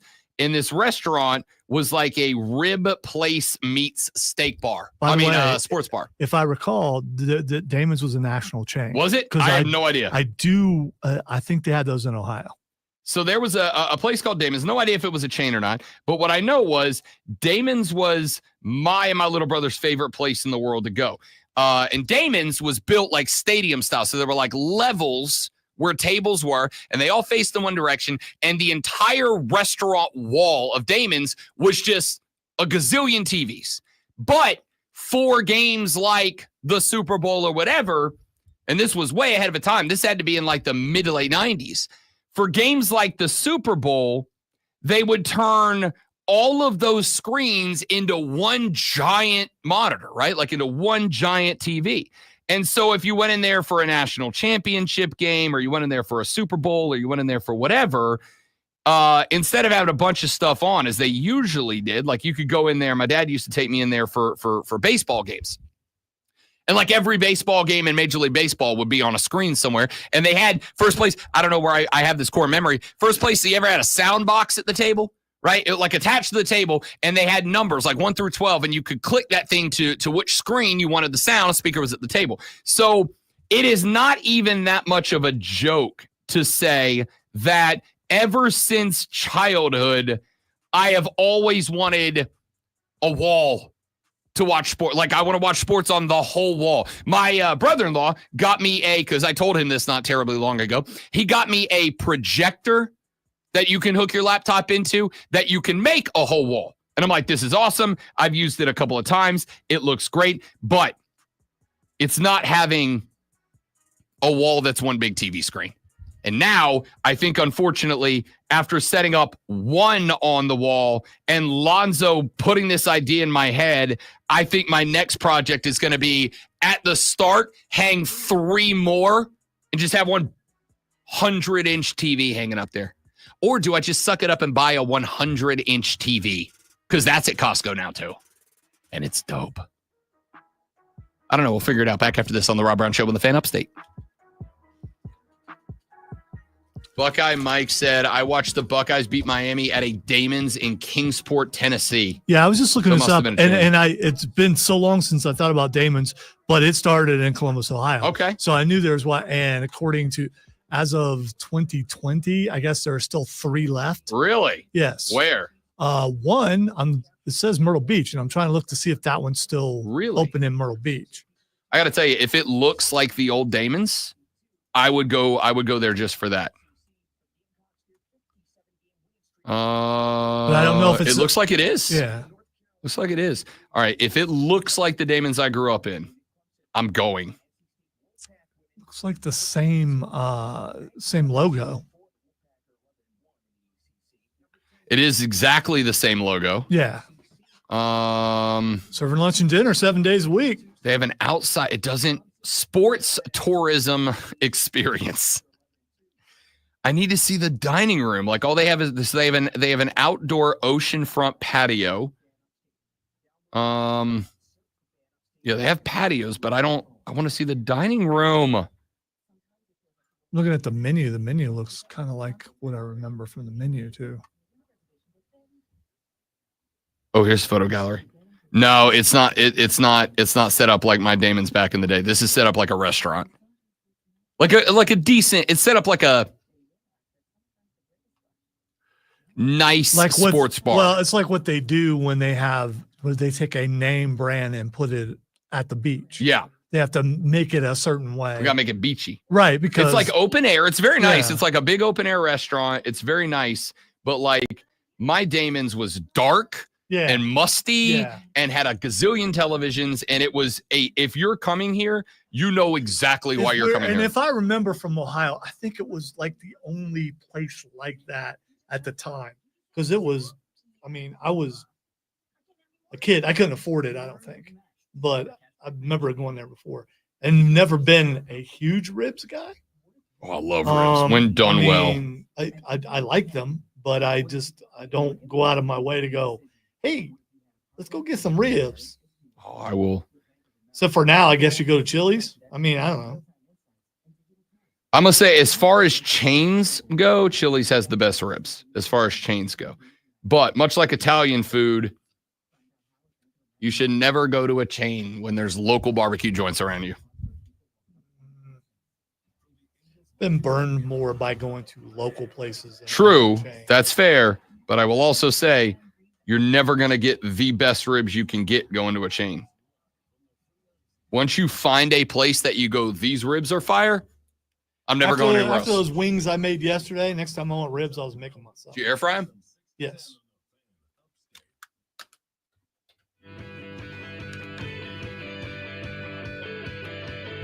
All right, we have talked quite a bit about Super Bowl licks.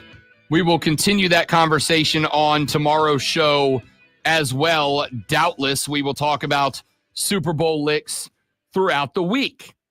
Once licks happen, you never forget about it.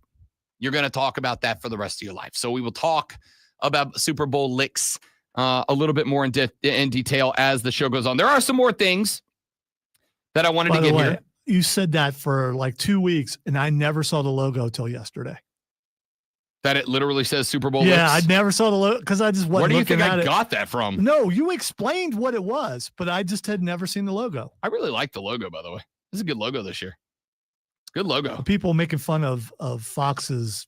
The Scorebug sucked. Yeah, it was not. Scorebug sucked. It was not good. Sorry, Fox. I appreciate you trying something. I appreciate you trying to get outside of the box a little bit, but you need to know sometimes we're in a box because we really like the box. Yeah, I didn't like their graphics. I didn't like anything. It just was not. I thought the logo was good. I thought the presentation of the game was good. I had 2 complaints about it. Complaint number 1 was the Scorebug was just, okay. James just popped in and said the minimalism was appreciated, but I will say this. I am, when it comes to my sports broadcast, and not very many other places in my life, I'm absolutely a minimalist. You know what Scorebug I like? I like when it's a real small lower third that's just like the bottom, like 4 pixels of the screen, just a little one. That was so big and so bold. And by using the 3 letters or the 2 letters of PHI and KC and making them white and stand out, like you couldn't help but your eye traveling down to them every now and then. I don't want a distracting Scorebug. It was a distracting Scorebug. Use the logos. Use a color that blends in so they're not distracting. Just give me a lower third that's not in the way. So you've been in that stadium before? 1,000 times. Okay, so are those screens as big as I think they are? I'm talking about the end zone screens.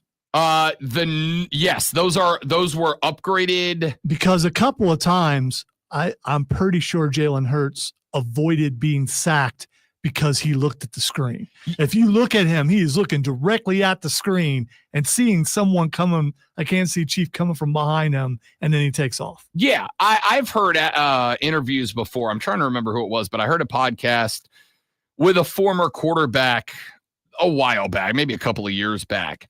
But they talked about how jumbotrons in stadiums are kind of like your best friend if you're under pressure, right? He's like, I can look down the field for wide receivers breaking, and if I get to that internal clock in my head, who the hell was it? I don't remember. It was one of the older quarterbacks. Was it Cunningham? I don't remember, one of them. But they said as the jumbotrons got progressively bigger, that they could look down the field looking for a wide receiver to come open, and they could dart their eye up to the jumbotron to see if anybody was close, right? And he's like, once that internal clock hits 3 seconds, which is where a quarterback says, 1 Mississippi, 2 Mississippi, 3, now I got to deliver the football or start worried about scrambling and getting rid of it. He said when those jumbotrons got big enough, it kind of started to get to a point where you could look for wide receivers, and then you could glance up at the jumbotron, just dart your eyes up and see, okay, there's nobody near me. I got another second, and then I can check it again. There have been plenty of special teams guys that have pointed out that, like, when I'm running down the field, I'll watch myself on the Tron. That way, if a defender's coming up and they're going to try to, that grab and come over the top and hammer the ball out, I can tuck that thing away right before they do it. There's been a lot of them that have said that those jumbotrons absolutely come into play, which is kind of interesting because in all the new stadiums, what are they doing with the Jumbotrons? They're now above the field, right? Like, you don't have a lot in the new stadiums. You don't have end zone jumbos anymore. Those Jumbotrons are being hung on the roof. In Dallas, you got the world's biggest scoreboard that's like the length of the field. In Atlanta, you got the ring. In SoFi in LA, you've got the ring. And the rings are cool because they have video boards on the inside and outside of them, right? And like the Clippers' new arena. If you haven't seen videos from the Clippers, the Intuit Dome, it's actually really cool. They built the ring up there, but they actually made it like interactive. So like one of the things they had, I saw this not too long ago, was they have the players film up on that ring throwing a t-shirt. And as they rear back and throw the t-shirt on the video, so a t-shirt will shoot out of the back of the scoreboard and go out in the crowd. Like, they've made these things super technologically forward.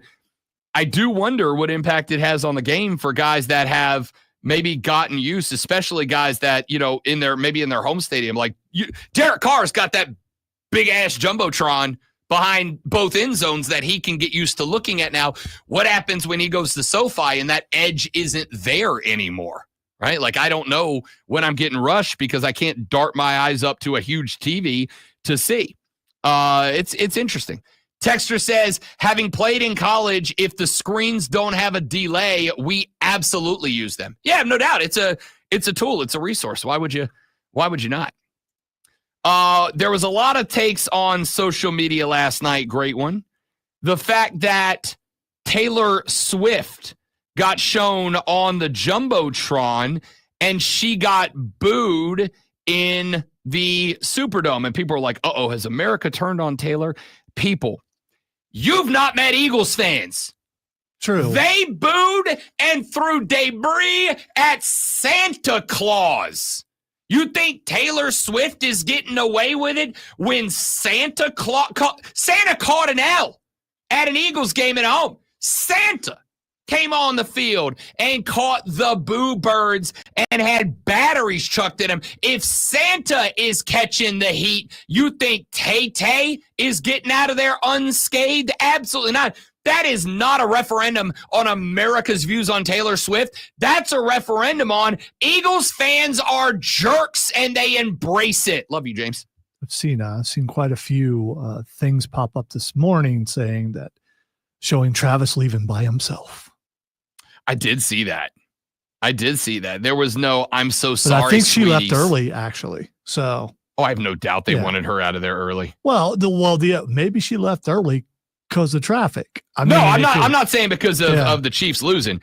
I'm saying if you have never been down there, and I say this as somebody who absolutely loves the city, the traffic pattern around the Superdome is ass.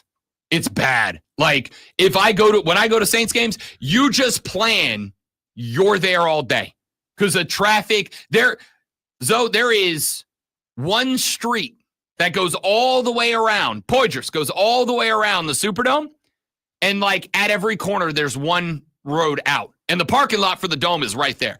It is atrocious to get in and out of there. So my suspicion is, especially when it became obvious in the mid-third quarter that the Chiefs are not coming back, the Chiefs are losing this game. When it became obvious that the Birds fans were going to be drunk Birds fans in New Orleans, getting her and everybody else the hell out of there was the right decision. So I made the mistake while we were discussing this of leaving my ex. A Dua Lipa video showed up, and now there's like 25 in a row. I hate how these algorithms work. So I just found the construction one. I'm leaving it on the construction one so I can see a bunch of construction. Yeah, just to do that. I saw him look up at the screen at least twice, and both times he avoided being sacked, and it was that close. And I think those screens really helped him. And shout out to him for being smart enough to look up there and go, hey, that guy's getting ready to hit me. Let me move out of the way. If you are presented with an opportunity to create an advantage for yourself and you don't take it, you're a fool. And I'm not just talking about football. I'm talking about life in general. If something presents an advantage and opportunity to you and you pass on it, you're a fool. You are hurting yourself and no one else. I mean, now, if that advantage comes at the cost of hurting someone else, that's one thing. But if it doesn't hurt anybody else for Jalen Hurts to look up at the board and go, oh, here comes Chris Jones. I better get up out of here. So is the Chiefs narrative dead about the refs, or will it still be there come September when the first game rolls around? It's still going to be there. And the reason it's still going to be there, and I can go ahead and get this one set up for you for next year so you can be mentally prepared for it.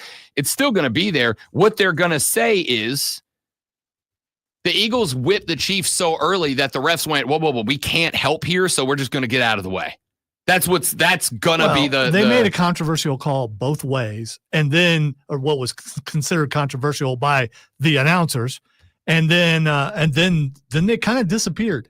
I mean, there was some other calls for false starts and things like that, but they just kind of disappeared and let Patrick Mahomes get the mess beat out of him. You brought up the score bug, and I said I had 2 problems with the presentation last night, and only 2 problems. The score bug was one. You know what the other one was? Tom Brady's not good. He's not. He's not good, guys. I love Tom Brady. He's the GOAT, and I think that was solidified to some degree last night. He's the GOAT. He's not good on color. He's just he just says what's happening. Or, Mahomes rolls out and he's looking for somebody, nobody opens, so he kind of throws it to the sideline. And I think Tony Romo does the same thing, but just with a different level of excitement. So, I don't even think enthusiasm makes it more acceptable. It does. Well, it's not even that excitement. It's that Brady's monotone when he's excited. And he rolls out to the right and he's just looking for somebody, but there's nobody out there, Jim. So he just kind of throws the ball off into the crowd, and he's going to want that way. Like, it's just monotone through. Romo used to be better, but they reined my guy back in, and I won't stand for it. # free Romo. And now, the Rob Brown Show presents Twitter.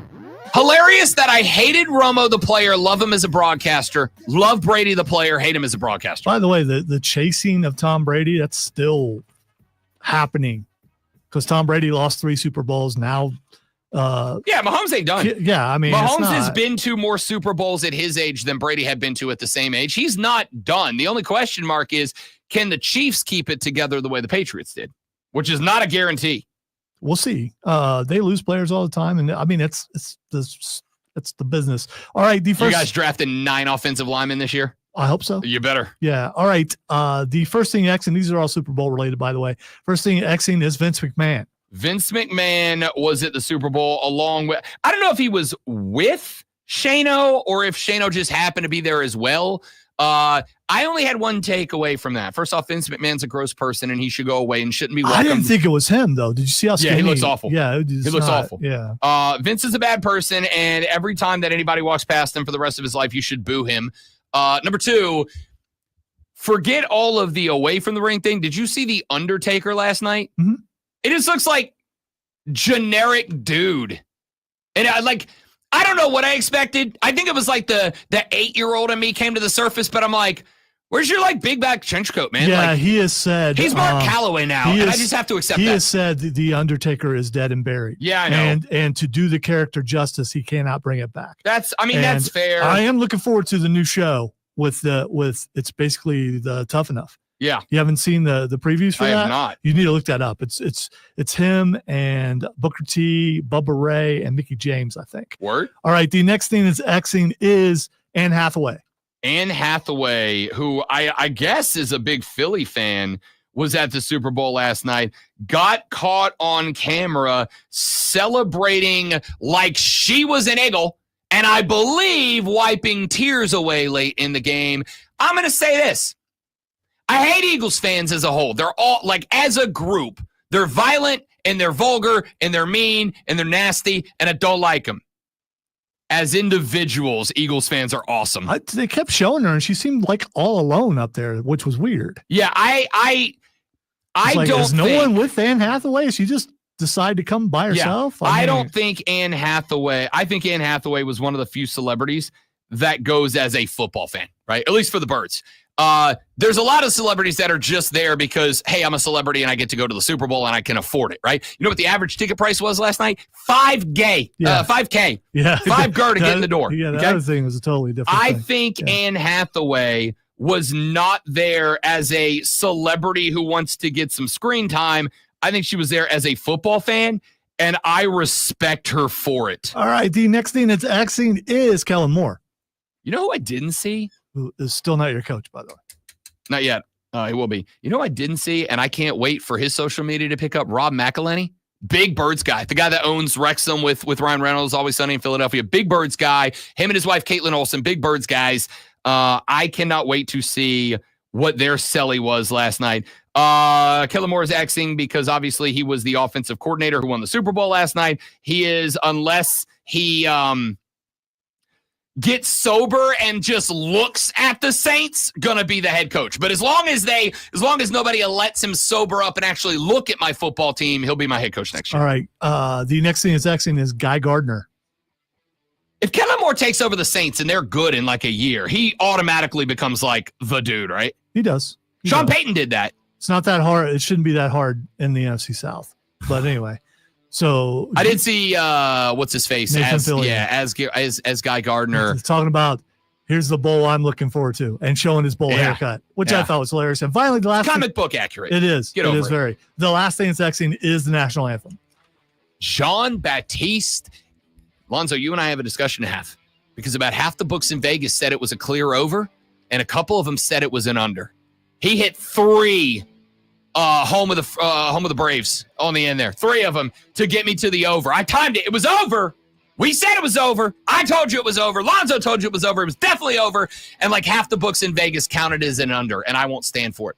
You guys have a great rest of your day. Thanks for being here. We'll come back tomorrow to do it all over again, but better on the Rob Brown Show and the Fan Upstate. Later. Who's your daddy? Who's your daddy? Lonzo and I were texting each other sellies on the Natty over yesterday, and then BetMGM sent out a tweet saying they were cashing it as an under, and I was like, "Get out, dude!" It sure did seem. Here's where the debate's going to be today. Because I was like, oh, that's 2, that's 3. Is he doing this on purpose? When he got to that last couple of bars, he was only at like a minute and a half, and I was like, "Oh, dude, we are way under." And then it was home of the free, or which one of the 2 lines did he?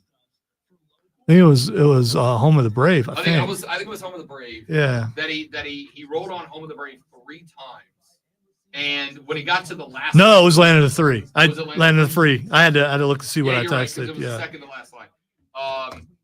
When he hit the 3rd land of the free, I looked at the clock because 100% I was timing it on the stopwatch.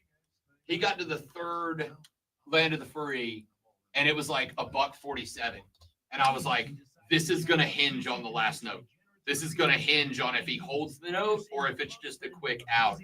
And when he got to that last note, it was like 1:57 on the clock. I was watching it like this. See, I can't remember. Did he play the piano a little bit more after he sang? Because that's still part of the song. It ended on the Ian Brave. Home of the Brave. And that was how, but he held out that Brave and it ended on that. I had it at like 201.2, right? What I think the debate is going to be is because he punched a key and then started singing. So I think it's going to be if you start the anthem when he hit that key, it's an over. But if you start it when the first word came out of his mouth, it's an under. And I think that's what MGM is going to say is we start it when the song, when he starts singing the song. Well, he had a sampler. I think it was a sampler up on top, and he hit that, and it started like a track. Yeah, that went behind what he was playing. Yeah, but that started playing before he started playing, and that to me was the beginning of the song. See, I would say that too. What I really want to see, and I know there's a way I can pull these reports, and I'm going to go see if I can find it or if they've knocked it down. But I want to see for the books that cashed it as an under, I want to see if the majority of the bets were on the over, and that has something to do with it because I bet it does. But the thing is, for a bet like that, they are supposed to put out exactly their terms of that bet. So it would be from the first note of the song or from the first word of the song. But I got to tell you, I was hitting the celly in the living room on the over. I don't remember what the over-under was for the Taylor Swift sightings. I wonder how It was that like went. it was like 7.5. Because Double D brought on the Saturday show. This was fun. He brought exotic props, but football props. So right? So one of them was, what number is higher, Taylor Swift showings or Travis Kelce receptions? And I went, it's got to be Tay-Tay showings, because you are catching one Taylor sighting per Travis Kelce catch. And they're going to have 2 or 3 establishing shots of, hey, she's here, Swiftie fans. And I don't know if it's the Chiefs were getting hammered from the opening drive or what, or if the fact that, because the other thing was, she was just in a white bodysuit and jorts, right? She wasn't in Taylor show mode. And so I'm wondering if they were just kind of she's not doing anything to help us here, so we're going to back off, because they only showed her 3 times during the game. Again, he didn't really do a whole lot. Yeah, what do you have? 3 catches for 30 something? Well, he had some drops and a couple of drops. Yeah, it was not Travis's finest moment for sure. So I don't know, man. I'm interested to see how that grades out. Let's see. What did I had a good night last night. I was 17 of 20. I hit, depending on whether my book argues or not, I hit the Anthem over, Saquon's under on yardage, Saquon's over on number of carries. His number of carries was 21.5. I'm like, bro, he's getting the ball 25 times. That's exactly what he got. I hit Devontae's over yardage. I hit AJ's over yardage. I missed Dallas Goedert's over yardage, which I should have seen coming. I had too many over receivers in the game. You should only have 2 at most.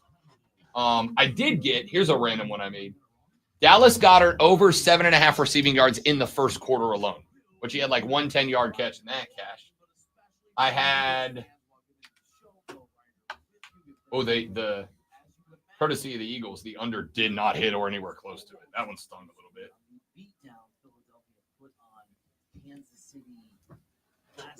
It was a good night. It was a good night on the books for Rob Brown. It was all $5 beer bets.